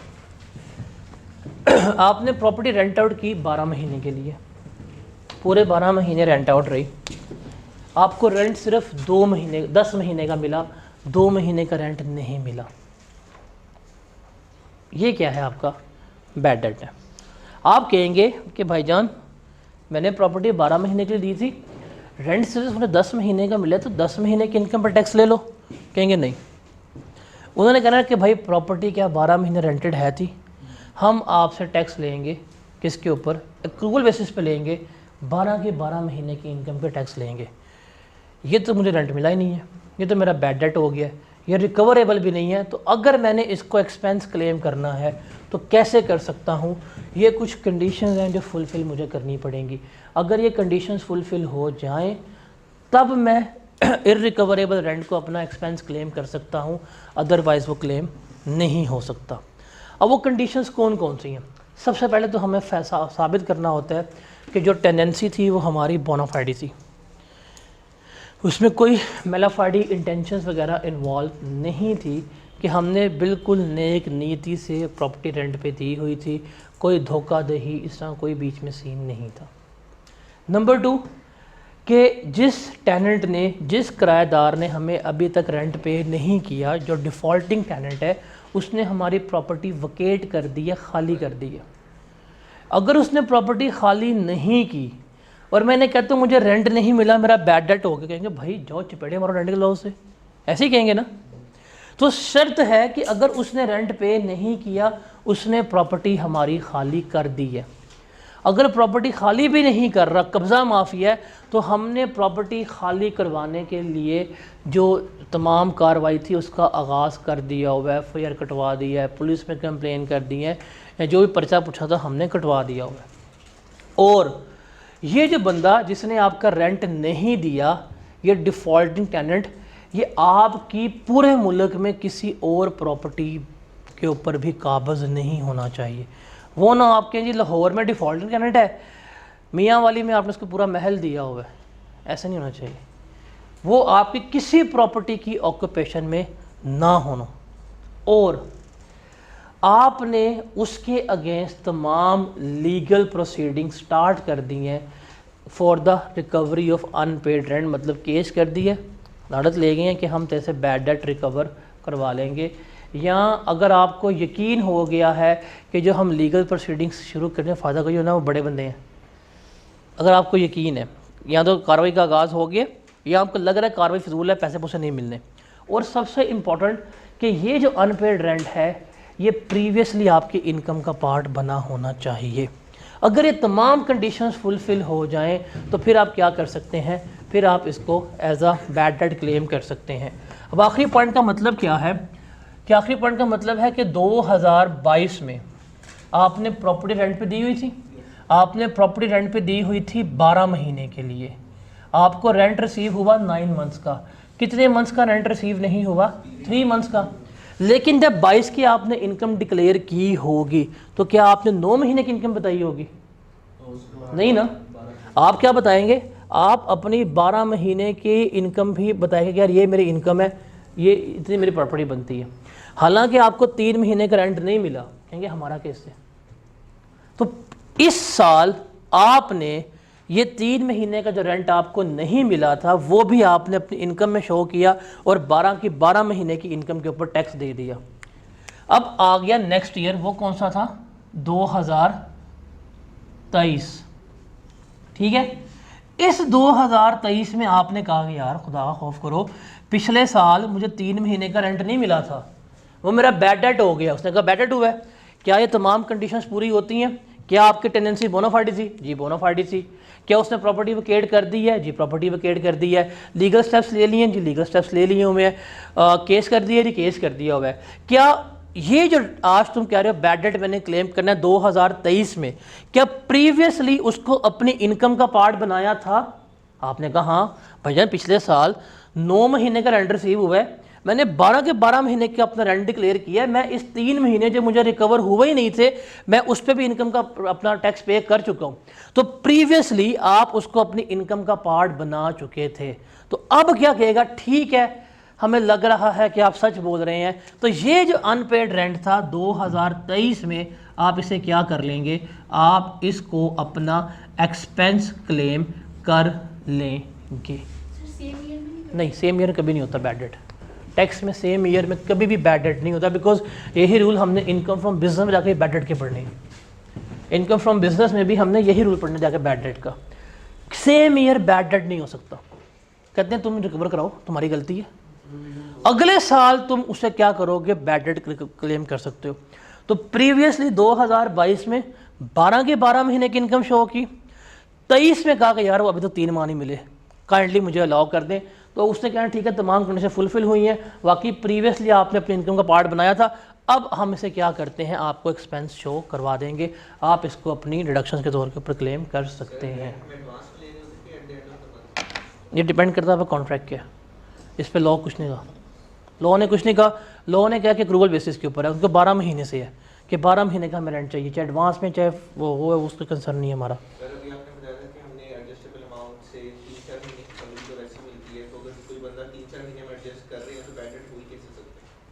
कितना होगा एडजस्टेबल एडवांस, लाख का होगा? 3 महीने की वो होती है ना रेंटल इनकम, वो 6 माह से रेंट नहीं दे रहा ना, प्रॉपर्टी खाली कर क्या करेंगे? 6 माह तक रखेंगे, जब 3 महीने प्रॉपर्टी भी खाली नहीं कर रहा तो क्या करेंगे? क्या नहीं कर रहा, प्रॉपर्टी भी खाली नहीं कर रहा क्या करेंगे हैं? वही जो लास्ट ईयर है, तो वो भी नहीं हल है ना, शरीफ आदमी आप, तो क्या करेंगे? यही क्लेम करने जाएंगे कि यार खुदा का वास्ता है वो भी मारे तो से मार रहे हो, करने दो क्लेम, तो यही होता है। ये तो आप लोगों ने भी कमर्शियल ज़िंदगी देखी नहीं ना, कभी जाए कमर्शियल ज़िंदगी में दुकानों पे रेंट क्या चल रहे होते हैं, 3-3 साल का रेंट मार के बैठे हुए हैं दुकानदार जो होते हैं। कभी जाए शालमी, चलेगा पता कि दुनिया क्या होती है। तो घरों के रेंट देख के आप कि सारी सोच घरों में रह रही है कि घर का रेंट है ऐसे है वैसे। जाए हफीज़ सेंटर, डॉन बैठे हुए हैं वहाँ पे दुकानदार, रेंट नहीं पे कर रहे होंगे मालिकों का, रेंट खा के बैठे होंगे, रेंट लेने जाएंगे 8 माह का रेंट देंगे, कहेंगे या 4 माह का फिर ले लेंगे, ऐसे पंगे चल रहे होते हैं। तो ये मकान टैक्स पे कर रहे हो, इतने अच्छे होते तो हमारा मुल्क ऊपर ना पहुंचा होता। वो फिर हमें बुलाते हैं, आगे मैं नहीं बताऊंगा।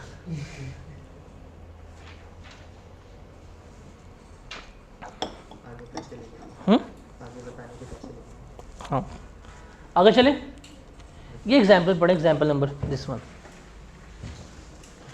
बताएंगे, एग्जाम्पल समझ आती है?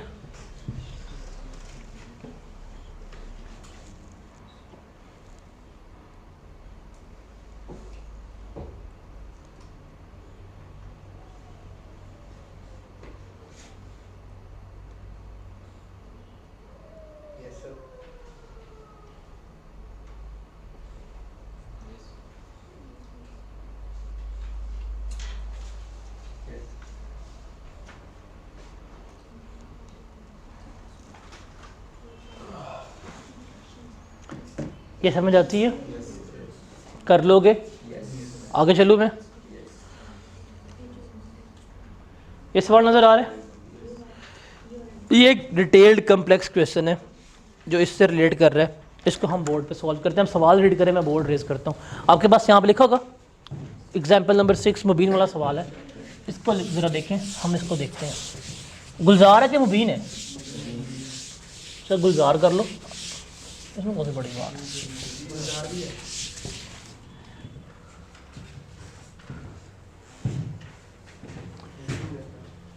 कहाँ है गुलजार?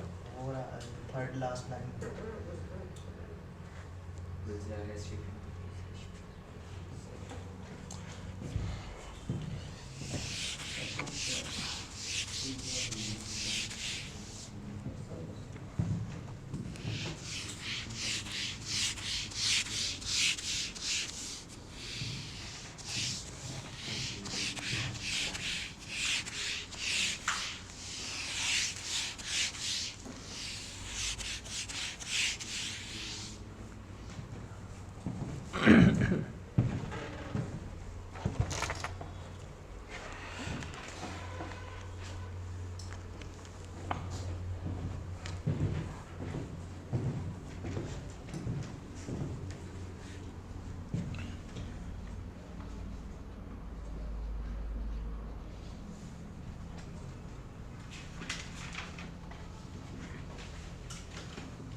क्वेश्चन है, you are required to calculate the taxable income of mister Mubeen. Mubeen भाई साहब की हमने टैक्सेबल इनकम कैलकुलेट करनी है पूरे टैक्स ईयर 2021। सवाल है जी, mister Mubeen on the property at Gulberg Lahore. Gulberg Lahore में मुबीन भाई साहब की प्रॉपर्टी है। The said property was rented out to mister Asad at a rent of ₹175,000 per month. 2.25 lakh रुपये रेंट के ऊपर हमने क्या की है, ये प्रॉपर्टी असद को दी हुई है। जब आप पेपर में पढ़ रहे होंगे तो इन चीज़ों को आपने अंडरलाइन कर लेना है, यार ये चीज़ जो है ये गिवन है ऐसे। Mister Asad left the premises, mister Asad ने जो है ये प्रेमिसेस जो हैं वो 31 जनवरी 2021 को क्या कर दी हैं, छोड़ दी हैं। Mister Asad had paid a sum of ₹300,000 as adjustable advance.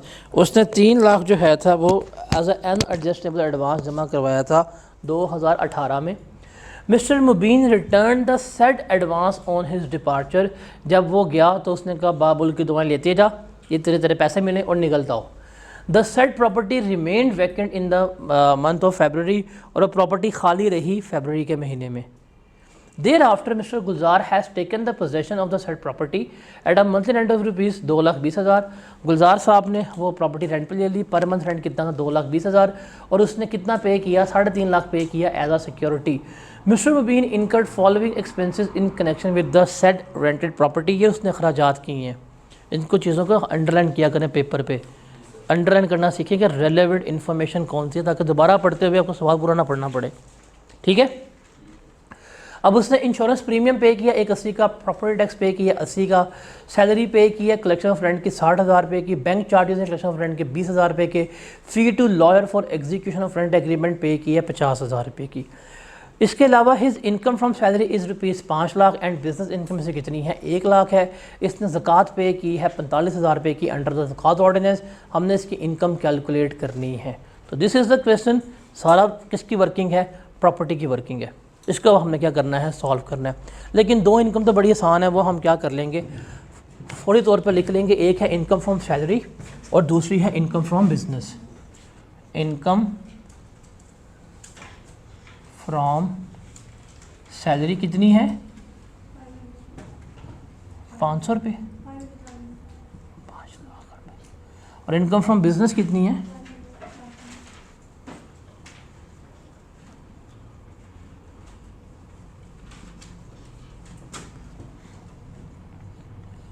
Income from property हमने कैलकुलेट करनी है, वो हम कैलकुलेट कर लेते हैं।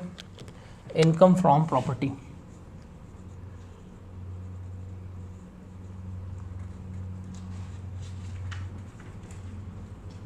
वर्किंग, आप इसकी वर्किंग में कर सकते हैं। हम इसकी वर्किंग बनाते हैं, इसे हम वर्किंग में सॉल्व करेंगे और यहाँ पे फाइनल फिगर ले आएंगे। वर्किंग नंबर 1 है जी इनकम फ्रॉम प्रॉपर्टी, और वर्किंग साफ बनाते हैं, गंदी वर्किंग नहीं बनाते होते। ताकि इसमें से जो अमाउंट्स हैं वो रीडेबल होनी चाहिए। इनकम फ्रॉम प्रॉपर्टी वही 2 कॉलम आप बना लें, यहाँ पे और यहाँ पे। अब यहाँ पे प्रॉब्लम ये है कि 2 टेनेंट्स हैं, एक है असद और एक है गुलजार। तो हम सबसे पहले ले लेंगे रेंट फ्रॉम असद कितना बन रहा है, रेंट फ्रॉम असद। अब असद का रेंट कितना था, 1,75,000 पर मंथ, और ये कब गया है, 31 जनवरी को। कितने महीने बनेंगे, कितना रेंट आएगा? क्या हमें इसकी कोई गिवन है फेयर मार्केट वैल्यू प्रॉपर्टी की? तो एक्चुअली गिवन है, तो हम एक्चुअली लेंगे, कितना बनेगा, 1,225,000। असद चला गया, असद को हमने अनएडजस्टेबल अमाउंट वापस कर दिया, कोई ट्रीटमेंट लेंगे? नहीं लेंगे। अब कौन आया, गुलजार। हम लेंगे रेंट फ्रॉम गुलजार, कितना पर मंथ रेंट है? अब ये कब आया है, मार्च के महीने में। फेब के महीने में प्रॉपर्टी खाली रही है, मार्च में आया। मार्च, अप्रैल, मई, जून, कितने महीने का, कितना बनेगा, 8,80,000। डन। गुलजार ने पे किया था अनएडजस्टेबल अमाउंट, ऐसे ही है, अनएडजस्टेबल एडवांस। अज्यूम नहीं, लगे पे ये रहे, पढ़ के समझ आ रही केड़ी असम्पशन है ये थे, एडजस्टेबल लिखे और एडजस्ट करने। कितनी अमाउंट मिली है इसको, अमाउंट रिसीव्ड 3.5 लाख,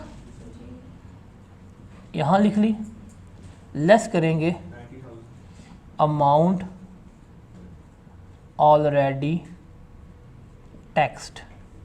अब असद ने कितनी अमाउंट दी थी उसको, असद ने उसको अमाउंट दी हुई थी 3 लाख टैक्स ईयर 2018 में। तो 3 लाख डिवाइड करेंगे हम इसको 10 पे।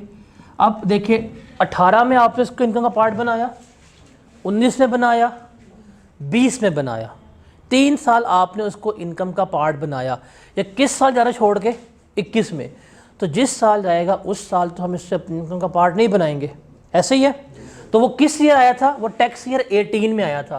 तो टैक्स ईयर 18 में हमने क्या किया होगा, 3 लाख इंटू 1/10 किया होगा, 30,000 हमने ऐड किया होगा, 19 में भी ऐड किया, 20 में भी हमने ऐड किया। तो 3 साल हमने 30,000 करके अपनी इनकम फ्रॉम प्रॉपर्टी का पार्ट बनाया था। जब टैक्स ईयर 21 शुरू हुआ तो वो 31 जनवरी को छोड़ के चला गया। असूल कहता है कि जिस साल टेनेंट छोड़ जाता है उस साल हम ट्रीटमेंट नहीं लेते। तो प्रीवियसली इस बंदे की कितने साल अमाउंट टैक्स हुई है, 3 साल टैक्स हुई है। तो हम इसको यहाँ पे 3 से मल्टीप्लाई कर देंगे, कितना आएगा 90,000, वो लेस करवाएंगे, जवाब कितना आएगा 2,60,000। इसका हम लेंगे 1/10, कितना आएगा 26,000 आ रहा होगा। क्लियर है ये, ठीक है। इसके अलावा कोई और है, 450 डिपॉजिट सॉर्ट ऑफ नहीं है। इसका जमा कर लें, आपके पास आ जाएगा चार्जेबल रेंट कितना बन रहा है 2131,000। इसमें से आप लेस करेंगे अलाउएबल, ये लिखना होता है आपने, अलाउएबल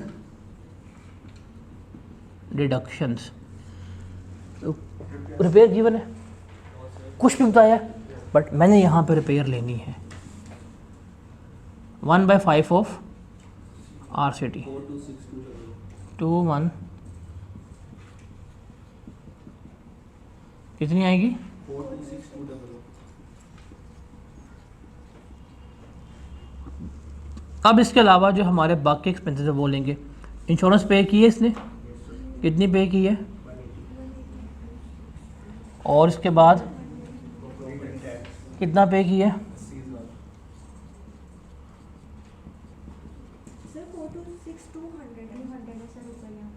तो ही लिखा हुआ है, ध्यान से करें। कितने, 180,000। टैक्स 80,000 है। और अब ये जो fee to lawyer for rent agreement है, ये तो एग्जाम्प्ट है, इसका ट्रीटमेंट लेंगे, ये लीगल चार्जेस में नहीं आती। तो ये हम क्या कर देंगे, इग्नोर करा देंगे। ये कलेक्शन चार्जेस है, इसको हम ले लेंगे। अब उसका असूल क्या होगा कलेक्शन चार्जेस का? कलेक्शन चार्जेस एक्चुअल सम करें कितना बनता है, और लेंगे 4% ऑफ RCT। कितना बनता है इसका 4%? 21-31 का 4% कितना बनता है? 85240। लोअर कितने है? 80 है, तो हम 80 ही लेस करवा देंगे। इसके अलावा कोई और एक्सपेंस है? वो रेंटल एग्रीमेंट तो नहीं आएगा ना बीच में, क्योंकि वो प्रॉपर्टी को डिफेंड करने के लिए नहीं हो रहे। हमने रूल में बकायदा लिखा हुआ है, रूल पढ़ेंगे, इस पर क्लियरली मेंशन है legal charges incurred to defend the property. ये लॉयर ड्राफ्टिंग बीच में नहीं आती। लेस सकते हैं कितना आती है इसकी इनकम, प्रॉपर्टी की इनकम कितनी आ रही है? 1364800। ये इसके क्या आ गई? इनकम फ्रॉम प्रॉपर्टी आ गई। ये आप यहाँ पे लिख देंगे 1364800। इसको जमा करें, आपके पास आ जाएगी टोटल इनकम कितनी बनती है? 1964800। इसमें से ज़कात लेस होती है हमारी। ज़कात कितनी पे की थी? 45,000। अब आ जाएगी टैक्सेबल इनकम कितनी बनती है?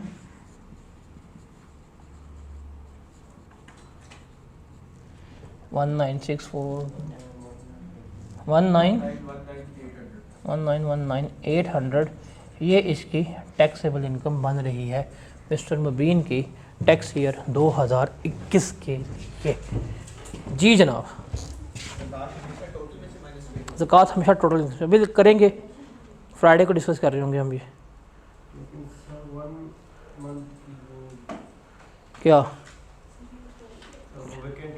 तो वो रेंट आया तो फिर क्यों लेना है?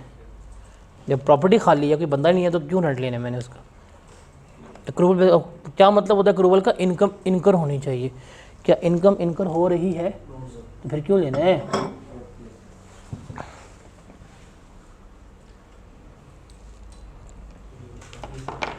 हाँ भाई सही है, समझ आ गई, खत्म हो गई प्रॉपर्टी। फिल्टर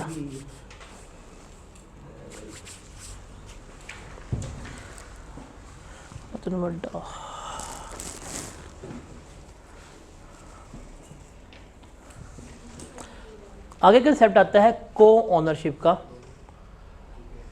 को ओनरशिप मतलब दो लोग प्रॉपर्टी को मिल के ओन कर रहे हैं। ये कंसेप्ट मैं यहाँ पे इसको डेफिट कर रहा हूँ। हम बिज़नेस के बाद जब AOP पढ़ रहे होंगे हम वहाँ पे डिस्कस करेंगे। जब हम AOP का ट्रीटमेंट देख रहे होंगे कि AOP का टैक्स का ट्रीटमेंट कैसे होता है, हम इसको वहाँ पे डिस्कस करेंगे कि को ओनरशिप किस तरह लेके चली जाती है। बट अभी सिर्फ इतना देख लीजिएगा को ओनरशिप में क्या होता है।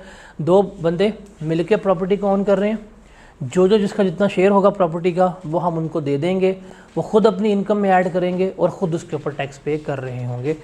जॉइंट ओनर्स या को ओनरशिप में ऐसे होती है, इसको मैं यहाँ पे नहीं करवाऊँगा। इसको जाके इन AOP में हम तफसीलन डिटेल से पढ़ेंगे क्या होती है और क्या नहीं होती, बिकॉज़ वहाँ पे जब हम AOP के ट्रीटमेंट्स कर रहे होंगे वहाँ पे इसको समझाना ईजी होगा रेदर दैन कि हम इसको यहाँ पे डिस्कस करें। तो ये आपके नोट्स में होगा, इसको आप स्टार कर लें कि आप ये AOP के साथ पढ़ रहे होंगे। ठीक है, ये आपको एक चार्ट नज़र आ रहा होगा। ये चार्ट जो है ना, यहाँ पे आपको बताया है कि इनकम का ताल्लुक प्रॉपर्टी के साथ है, लेकिन वो इनकम फ्रॉम प्रॉपर्टी में टैक्स नहीं हो रही। हमने भी पढ़ा, सारी बात की है कि अगर प्रॉपर्टी रिलेटेड इनकम है तो वो हमेशा इनकम फ्रॉम प्रॉपर्टी का पार्ट बनती है, यही पढ़ा है। अब यहाँ पे हम कुछ ऐसी इनकम्स हैं जिसका ताल्लुक प्रॉपर्टी के साथ है, बट वो इनकम फ्रॉम प्रॉपर्टी में टैक्स नहीं होंगे, बल्कि वो दूसरे हेड ऑफ इनकम में टैक्स हो रही हैं।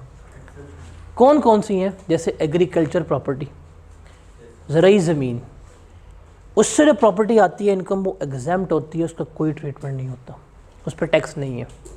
आप प्रॉपर्टी को डिस्पोज करते हैं, आप प्रॉपर्टी को बेच देते हैं, प्रॉपर्टी को बेच के जो आपको इनकम मिल रही होती है वो आपकी इनकम फ्रॉम कैपिटल गेन का पार्ट बनती है। अगर आपका बिजनेस है, जैसे मलक रियाज है, डीलर्स हैं, बिल्डर्स हैं, ये भी प्रॉपर्टी में डिस्कस कर रहे हैं, डील कर रहे हैं, या कोई भी बिजनेस है, कोई भी कंपनी है, उसने कोई बिल्डिंग ली हुई जिसमें कारोबार वगैरह करवा रहे हैं, उनकी प्रॉपर्टी का बेचना खरीदना वो उनकी इनकम फ्रॉम बिजनेस का पार्ट बनेगा। उसके अलावा कुछ और ऐसी इनकम होती हैं जो जिनका ताल्लुक तो प्रॉपर्टी के साथ है बट वो प्रॉपर्टी में टैक्स नहीं हो रही होती। जैसे सब लेटिंग है कि किराए पे घर लिया, खुद किराए पे दे दिया, तो आप तो घर के मालिक नहीं थे ना, लेकिन आपको किराया आ रहा होगा, ये जो इनकम होगी अदर सोर्स में। उसके अलावा आपने देखा कि अक्सर हॉस्टल्स में रेंट होता है हॉस्टल्स का, लेकिन साथ सर्विसेज के पैसे ले रहे होते हैं, मेस के, लॉन्ड्री वगैरह के। अब वो जो ओवर एंड अबव ले रहे हैं मेस एंड लॉन्ड्री के, वो किसकी वजह से ले रहे हैं? प्रॉपर्टी की वजह से। बट वो प्रॉपर्टी में नहीं, वो कहाँ जाएगी? अदर सोर्स में जाएगी। आप प्रॉपर्टी को रेंट आउट कर रहे हैं वो with machinery, building rent out की है लेकिन साथ मशीन भी दे दी है, फैक्ट्री मतलब रेंट आउट की है, वो अदर सोर्स में जाएगी। या समटाइम्स आपको प्रॉपर्टी खाली करने के पैसे मिलते हैं, वो भी कहाँ जाएंगे? आपके अदर सोर्स में जाएंगे। सो अब यहाँ पे लिंक प्रॉपर्टी के साथ है, लेकिन वो इन 4 हेड्स में फॉल कर रहे होते हैं। इनकम फ्रॉम प्रॉपर्टी में कौन सी प्रॉपर्टी आती है? सिर्फ़ और सिर्फ रेंटल प्रॉपर्टी, जो किराए पे देंगे, सिर्फ़ और सिर्फ वही किसका पार्ट बनेगी? इनकम फ्रॉम प्रॉपर्टी का पार्ट बन रही होगी। और let's the further thing is that कि अगर आपकी बिज़नेस है, आपके 20 मकान है, 20 के 20 मकान आपने रेंट पे दिए होंगे, आप घर बनाते हैं, रेंट पे देते हैं, आपका कारोबार ये है, तब भी वो आपकी इनकम फ्रॉम बिज़नेस नहीं, वो income from property he consider होगी। आप बेशक 25 मकान बना के किराए पर दे दें, मकान लिया, बनाया, किराए पर दे दिया, वो तब भी income from property he consider होगी, वो कभी भी इनकम फ्रॉम बिज़नेस कंसिडर नहीं हो सकती। तो प्रॉपर्टी को रेंट पे दोगे, रेंटल इनकम आएगी, वो हमारी हमेशा क्या होगी? इनकम फ्रॉम प्रॉपर्टी कंसिडर हो रही होगी। ठीक है। अभी हमने यहाँ बात की थी एग्रीकल्चर इनकम, वो क्या होती है? एग्जेम्प्ट होती है। ठीक है। इस एग्रीकल्चर इनकम में से सिनेरियोज भी आते हैं, ये इनकम फ्रॉम प्रॉपर्टी में भी पूछ सकता है और ये डेफिनेशन भी पूछ सकता है। एग्रीकल्चर इनकम होती क्या है? सबसे पहले एग्रीकल्चर इनकम क्या होती है, ये जो फर्स्ट पॉइंट है ये एक्सप्लेन कर रहा है कि एग्रीकल्चर इनकम है क्या। कि कोई भी इनकम जो ज़मीन से आपने कमाई है, लैंड से कमा रहे हैं, ये रेंट की फॉर्म में हो सकती है या रेवेन्यू की फॉर्म में हो सकती है। रेंट की फॉर्म में मतलब ज़मीन किराए पे दे के, रेवेन्यू की फॉर्म में उस पर जो फसल वगैरह होगी है उसको बेच के जो रेवेन्यू अर्न हो रहा है वो। और ये वो ज़मीन है जो पाकिस्तान में मौजूद है और पाकिस्तान में एग्रीकल्चर पर्पस के लिए इस्तेमाल हो रही है, ज़रूरी मकासद के लिए इस्तेमाल हो रही है। तो ऐसी इनकम को हम क्या कहते हैं? एग्रीकल्चर इनकम कहते हैं। तो एग्रीकल्चर इनकम कौन सी इनकम होगी? वो ये 2 पॉइंट्स हैं। पेपर में पूछना डिफाइन एग्रीकल्चर इनकम, तो ये 2 पॉइंट्स लिखने हैं कि income derived from land that may be in the form of revenue और capital nature and that land must be used for agriculture purpose and situated in Pakistan. तो ये इनकम क्या कहलाएगी? एग्रीकल्चर इनकम कहला रही होगी। इस एग्रीकल्चर इनकम का ट्रीटमेंट क्या है? पॉइंट नंबर 2, इसको हाईलाइट कर लो। और इसको भाई हाईलाइट करने के लिए दिए हूँ मैं, मेहंदी पे नहीं आया तो मेरी बैठा हुआ है हाथ बांध के कि मैं यहाँ भी शुरू करूँगा बयान फारक जमील का। क्या होती है? ये एग्जेम्प्ट होती है। बात उन्हें रोना है कि समझ नहीं आ रही मुझे। ये क्या होती है? एग्जेम्प्ट होती है, इसके ऊपर टैक्स नहीं होता। ठीक है। अब सोर्सेज कौन से हैं, किन किन ज़राए से हम एग्रीकल्चर इनकम कमा सकते हैं? ये पहला पॉइंट है इनकम के डेफिनेशन, सेकंड पॉइंट है ट्रीटमेंट, थर्ड पॉइंट है कि किन किन ज़राए से हम एग्रीकल्चर इनकम कमा रहे हैं। पहला पॉइंट है कि जो कल्टीवेटर है, जो काश्तकार है, या जो receiver of rent in kind है from the sale of agriculture produce, वो क्या है? Agriculture income. मतलब मेरी ज़मीन है, मैंने आगे किसानों को दी हुई है, वो उगाते हैं, मैं उनसे सामान लेके बेच देता हूँ। ये भी क्या कहलाएगी? आपकी एग्रीकल्चर इनकम कहलाएगी। लेकिन आखिरी पॉइंट बड़ा इंपॉर्टेंट है कि इन चीज़ों के ऊपर जो एग्रीकल्चर प्रोड्यूस बनाए हैं, इसके ऊपर कोई फर्दर मैन्युफैक्चरिंग होनी चाहिए। गंदम उगाई बेच दी, ये एग्जेम्प्ट है। गंदम उगाई मिल में ले गए, आटा बना के बेच दिया, टैक्सेबल है। चावल उगे, मुंजी जो होती है, मुंजी कहते हैं ना उसको, बेच दी, एग्जेम्प्ट है। वो मिल में गए, रिफाइंड हो गए, टैक्सेबल हो जाएगी। तो जो बंदा सामान उगा रहा है, उगाते साथ ही बेच रहा है, वो क्या होगी, एग्जेम्प्ट हो जाएगी। ठीक है। उसके अलावा income from the performance of any process by the cultivator और receiver of rent in kind generally employed to render the produce fit to be taken to the market. सब्जियां उगा ली हैं, बेचनी है, कैसे लेके जाओगे मार्केट में? ट्राली कराओगे, ट्रक कराओगे। अब वो ट्रक काम ये करता है कि भाई ये गांव गया, सब्जियां उठाई, मार्केट में दे के आ गया, पैसे कमा रहा है वो बंदा। वो बंदा पैसे क्यों कमा रहा है? बिकॉज वो जो आपने चीज़ें बनाई हैं उनको मार्केट तक लेके जा रहा है, उसका रेंट चार्ज कर रहा है। तो उसकी जो इनकम होगी वो भी क्या कंसीडर होगी, एग्रीकल्चर इनकम कंसीडर होगी, वो भी एग्जाम्प्ट होगी, उसके ऊपर ट्रीटमेंट नहीं लेंगे। ठीक है। सिर्फ वो ट्रांसपोर्ट कौन सी वाली जो इसके लिए इस्तेमाल हो रही है, सब्जियां लाने के लिए, तो बंदे ट्रांसपोर्ट है, लेकिन वो इससे रिलेट तो कर रही है, इनकम तो रिलेट करी ना एग्रीकल्चर प्रोड्यूस की। आपने सब्जियां उगा ली हैं, क्या करेंगे, कैसे देखेंगे मार्केट में? धनिया तो नहीं करने वाला है आज, मुझे बताएंगे कैसा रहा एक्सपीरियंस धनिया का। ठीक है। उसके बाद पॉइंट नंबर सी जो है ना, point number C income from property से रिलेट कर रहे हैं। पॉइंट नंबर सी जो है ये इनकम फ्रॉम प्रॉपर्टी से रिलेट कर रहे हैं, और हम अभी इनकम फ्रॉम प्रॉपर्टी ही पढ़ रहे हैं। और पॉइंट नंबर सी में जो इनकम है ये एग्जाम्प्ट है, इसके ऊपर टैक्स चार्ज नहीं होगा। और पॉइंट नंबर सी ये कहता है इनकम फ्रॉम बिल्डिंग, बिल्डिंग की इनकम भी एग्रीकल्चर इनकम होगी subject to the following condition. Land की बात नहीं अब यहाँ पे कर रहे, यहाँ पे बिल्डिंग की बात कर रहे हैं। बिल्डिंग से अगर कोई इनकम कमा रहे हैं तो वो भी एग्रीकल्चर इनकम कंसीडर होगी। ये कुछ कंडीशंस जो हैं वो फुलफिल होनी चाहिए। कौन कौन सी? Building is owned and occupied by the cultivator और receiver of rent in kind, कि बिल्डिंग का मालिक कौन है, जिसकी ज़मीन है या जो खेती बाड़ी कर रहा है उसकी पोजेशन में। नंबर 1 पोजेशन या मालिक कौन है, जिसकी ज़मीन है। Number 2 building is situated in the immediate vicinity of the land use for agriculture purpose, कि वो बिल्डिंग जो है बिल्कुल खेतों के साथ है। मतलब अगर आपका ये लैंड है तो इसके बिल्कुल साथ यहाँ पे बिल्डिंग बनाई हुई है, बिल्कुल इमीडिएट विसिनिटी में साथ लगती है, दीवार साथ लग रही है। और बिल्डिंग को इस्तेमाल क्यों कर रहे हो? एज अ डिवेलिंग हाउस या स्टोर हाउस या किसी भी ऐसे मटेरियल के लिए जो कल्टीवेटर या receiver of rent in kind इस्तेमाल कर रहा है। अगर आपने वो बिल्डिंग रेंट पे दी हुई है तो उसकी इनकम जो है वो भी क्या होगी, आपकी इनकम फ्रॉम एग्रीकल्चर इनकम में जाएगी और ये एग्जाम्प्ट होगी। आपने पूरी अपनी फील्ड जो है किराए पे दी हुई है, साथ आपकी एक बिल्डिंग थी आपने वो भी रेंट पे दी हुई है। अब ज़मीन तो ज़रूरी ज़मीन है, वहाँ तो खेती बाड़ी हो रही है, वो तो एग्जाम्प्ट है। लेकिन साथ आपने बिल्डिंग दिया था स्टोर हाउस के, यहाँ आपने खाद रख लेना, ट्रैक्टर पार्क कर लेना, क्या ये एग्जाम्प्ट है कि नहीं? तो ये भी एग्जाम्प्ट होगी। क्यों?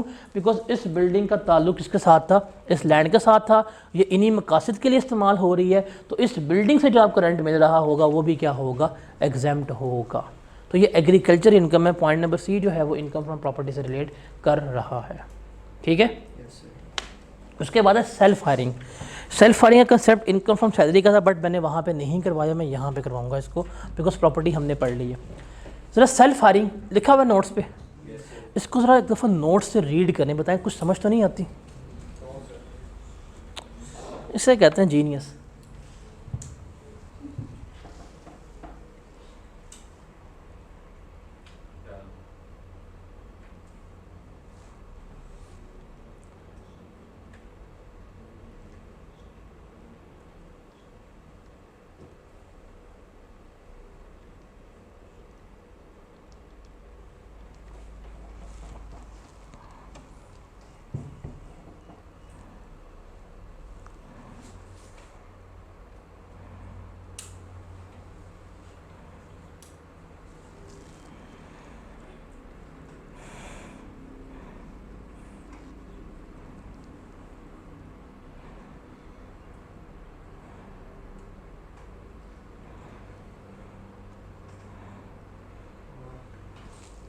समझ नहीं आई?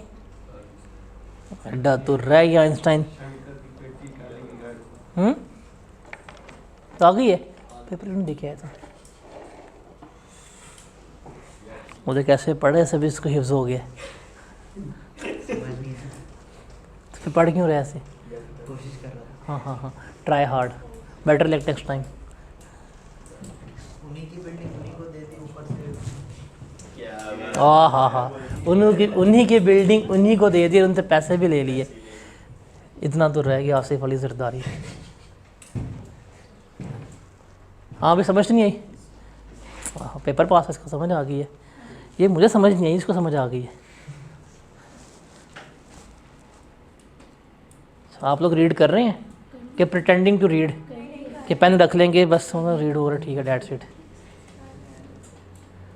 फाइन तो भी रीड कर लेना सी, ये तो मौजे हैं। अब्बू के सामने ऐसी एक्टिंग करते इसका जवाब क्लास के बाद दूंगा, सुन के जाना तूने जवाब आज। सेल्फ फायरिंग ऑफ प्रॉपर्टी क्या होती है? Self firing of property salary में कंसेप्ट था, वहाँ पे हमने डिस्कस आउट नहीं किया था। Now we are discussing here. इसमें क्या है, इसमें प्रॉपर्टी एम्प्लॉय के पास है, एम्प्लॉय के पास या उसके स्पाउस के पास है, ये दोनों प्रॉपर्टी ओन कर रहे हैं। इन्होंने प्रॉपर्टी क्या दे दी है, रेंट पे दे दी है अपने एम्प्लॉयर को जिसके पास काम कर रहे हैं। प्रॉपर्टी किसकी है, किसको रेंट पे दी है? अब एम्प्लॉयर इन्हें रेंट पे कर रहा होगा, वो जो इसको रेंट मिलेगा वो क्या बनाएगा, वो इसकी इनकम फ्रॉम प्रॉपर्टी का पार्ट बन जाएगा। फर्स्ट थिंग क्लियर कि यहाँ पे जो रेंट रिसीव करेंगे वो इनकी इनकम फ्रॉम प्रॉपर्टी का पार्ट बनेगा। कहानी में ट्विस्ट, आपने अपनी प्रॉपर्टी दी एम्प्लॉय को रेंट के ऊपर, उसके पास के मुझे घर चाहिए, और उसने क्या किया, उसने आपकी ही प्रॉपर्टी एज एन अकोमोडेशन आपको प्रोवाइड कर दी। जब उसने आपकी ही प्रॉपर्टी आपको एज एन अकोमोडेशन दे दी तो इसका भी बेनिफिट आएगा सैलरी में, वो भी हम ले लेंगे। वो क्या होगा, 45% ऑफ बेसिक सैलरी और रेंट पे किया जा रहा होगा, वो विच एवर इज़ हायर वो लेके ऐड कर देंगे। इन सिंपल वर्ड्स, आपको आपके घर में रहने का किराया पे किया जा रहा है जो भी मार्केट का। किसने क्या है भाई, ये घर है, क्या रेंट है 20,000 है, पकड़ो 20,000 पर मंथ, यही बैठे रहो, ये तुम्हारी एम्प्लॉयमेंट में लिख दी है। तो आपको आपके घर में रहने का ही अगर आपका एम्प्लॉयर रेंट पे कर रहा है, इसे कहते हैं सेल्फ हायरिंग। ट्रीटमेंट क्या होगा, जो रेंट पे कर रहा होगा एम्प्लॉयर वो आपकी इनकम फ्रॉम प्रॉपर्टी में जाएगा। अब यहाँ पे मार्केट वैल्यू जो है ना वो रेलिवेंट नहीं है इसमें सॉरी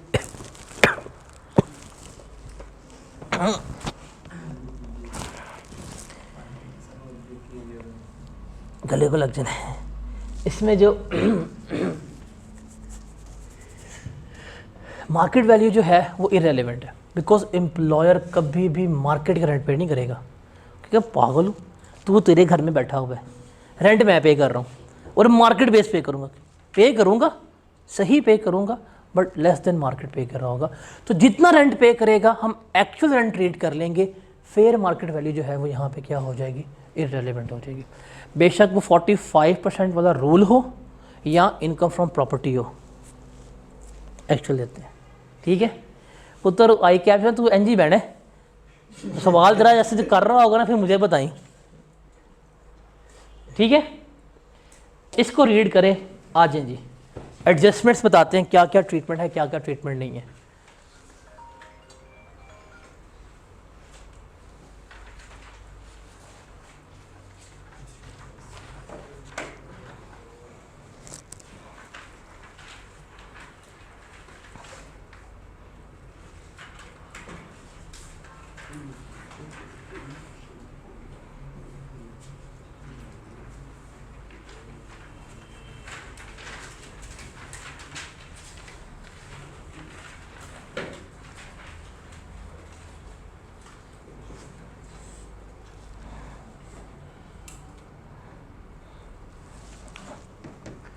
अब कहते हैं जी, in each of the independent situations mentioned below calculate the amount which will be treated as chargeable to tax under the head income from property for the tax year 2021।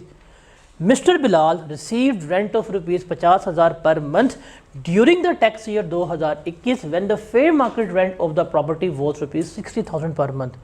हम simple कहेंगे, rule क्या है, actual rent और fair market value whichever is higher.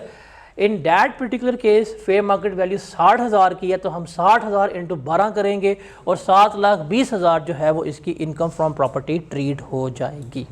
ठीक है। उसके बाद है on August 2020 mister Islam receive 3,45,000 as a rent for leasing out factory land building and machinery. ये इनकम फ्रॉम अदर सोर्स में जाएगा। तो आपके सामने चार्ट गिवन है, उस पर देखें तो इनकम फ्रॉम अदर सोर्स में जाएगा ये। फिर है ABC limited owns a residential house. ABC limited के पास एक रेजिडेंशियल हाउस है, provided the same to one of its employee for no rent. मुफ्ते में क्या कर दी है, अपने एम्प्लॉय को दे दी है, हालांकि फेयर मार्केट वैल्यू क्या थी, 1 मिलियन थी।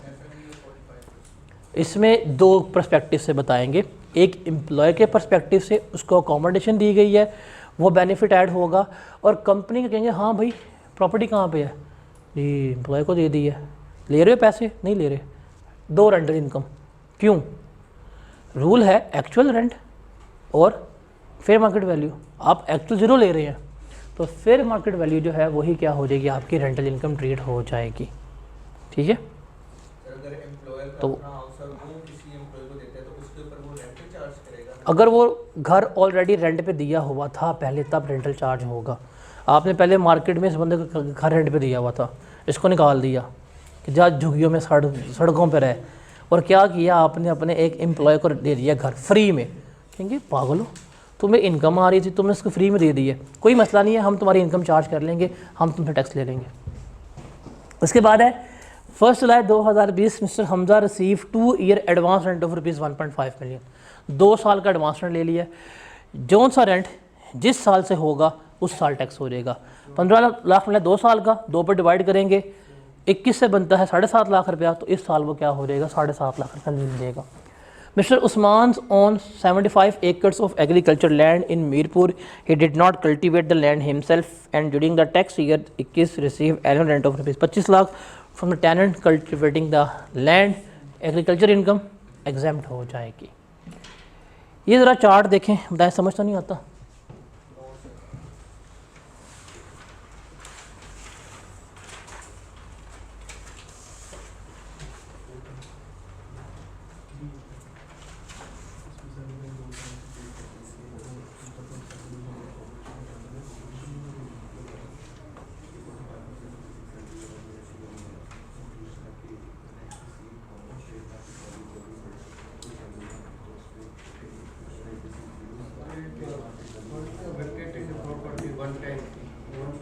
अदर सोर्स पर भी चले गए हैं, वो किस में फॉल कर रहा है, वो कहाँ फॉल कर रहा है, शुरू कर दी है, शुरू कर दी अदर सोर्स, तो फिर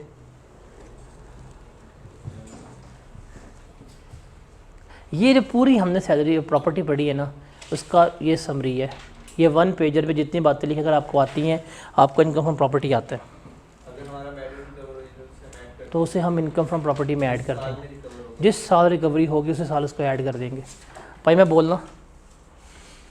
लूँ मैं आई। अच्छा जी, बेसिक कंसेप्ट हमने कहा था ये एनटीआर का पार्ट बनती है, एक्रूवल बेसिस पे है, प्रॉपर्टी इमूवेबल है, रेंटल इनकम है, और यहाँ पे लैंड लॉर्ड रिलेशन एग्जिस्ट करता है, ऐसे ही है।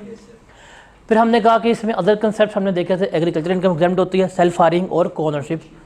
अदर सोर्स में कौन कौन सी जाएगी, vacating, amenity utilities, property with machine and subletting, ये जाएगी अदर सोर्स में। प्रॉपर्टी में बस ये 2 चीज़ें आएंगी। इनकम फ्रॉम प्रॉपर्टी में इनकम जो मेन है वो 4 है, वो सर्फ है, signing amount, total taxable, unadjustable amount 1/10 लेके, rent receive actual fair market value whichever is higher and forfeited deposit income में ऐड हो जाएगी। इसके अलावा अगर कोई भी ऑनर की लाइबिलिटी थी, जो किसने पे करनी थी, ऑनर ने, आपका एग्रीमेंट हुआ, एग्रीमेंट में था तमाम प्रॉपर्टी टैक्सेस जो है वो ऑनर पे करेगा, नोटिस आया, आपने पे कर दिया, आपने ओनर के बिहाफ पे अगर कोई चीज़ पे कर दी है तो वो इसकी इनकम में क्या हो जाएगी, ऐड हो जाएगी। और अगर कोई उसने बैड डेट क्लेम किया था माजी में, वो रिकवर हो जाता है, तो जिस साल रिकवर होगा उसकी इनकम में ऐड हो जाएगा। तो मैक्सिमम रिकवरी ये है, आपके पास क्या आ जाएगा, चार्जेबल रेंट आ जाएगा। तमाम रूल्स याद हो गए, साइनिंग अमाउंट का रूल, अनएडजस्टेबल का रूल, रेंट की डेफिनेशन क्या होती है, कंसिडरेशन रिसीव और receivable by an owner of a land for occupation और यूज़ ऑफ बिल्डिंग, ये रेंट की डेफिनेशन है। वाओ। उसके बाद आते हैं एक्सपेंसेस। एक्सपेंसेस में रिपेयर्स 1/5, सिर्फ बिल्डिंग के लेंगे, insurance, taxes, ground rent, profit and debt, collection charges 4% और actual whichever is lower, unpaid rent and legal charges less करेंगे, हमारे पास क्या आ जाएगी, टोटल इनकम आ जाएगी। अगर न्यूमेरिकल शीट्स पे जाएँ तो न्यूमेरिकल शीट्स इसकी ये है, इसको सामने रखें, दुनिया जहाँ का न्यूमेरिकल पकड़ लें आपका न्यूमेरिकल हो जाएगा। ठीक है, एक पॉइंट था जो स्किप हो गया कि अगर आपने कोई एक्सपेंस पे नहीं किया, अलाउ कर देंगे, आपकी लाइबिलिटी बन जाएगी। लाइबिलिटी होगी कि अगले 3 सालों में आपने वो एक्सपेंस पे करना है। फॉर एग्जांपल एक्सपेंस का ताल्लुक था 2021 के साथ, 2021 में आपने एक्सपेंस क्लेम कर लिया लेकिन पे नहीं किया, क्योंकि कोई मसला नहीं, पे कर देना। टाइम होगा 22, 23, 24, ये 3 साल का टाइम देंगे पे करने के लिए। अगर 24 के एंड तक भी पे नहीं किया तो 25 में क्या हो जाएगा, ऐड बैक कर देंगे आपके इनकम के, भाई तुझे हमने पहले दिया था फ़ायदा, तुम डिज़र्व नहीं करते ये फ़ायदे को, तो इसलिए क्या कर दिया जाएगा, ऐड बैक कर दिया जाएगा। ये पॉइंट जाके दोबारा हमने बिजनेस से पढ़ना है, इसे हम रिकूपमेंट कहते हैं, रिकूपमेंट ऑफ एक्सपेंडिचर्स।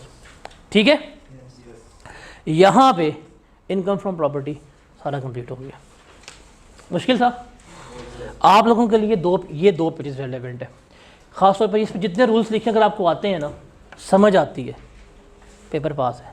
और इसमें थ्योरी नहीं थी रट्टा मारने वाली, टैक्स में क्रैमिंग है ही नहीं, टैक्स में क्रैमिंग है ही नहीं।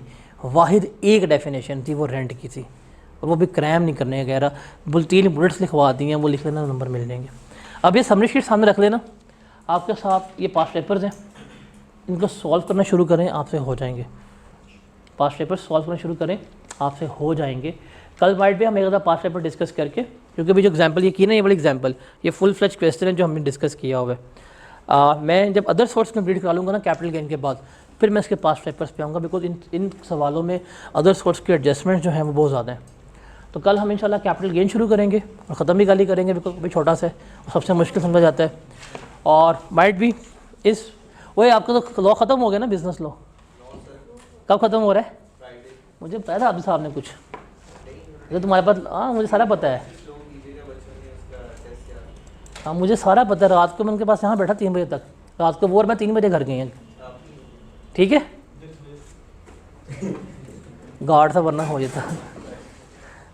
ठीक है, तो लॉ ख़त्म होने लगा है, अब तो बहाने ख़त्म है, क्लास लेनी है, करेंगे extend, ground and paid x less होगा हमेशा।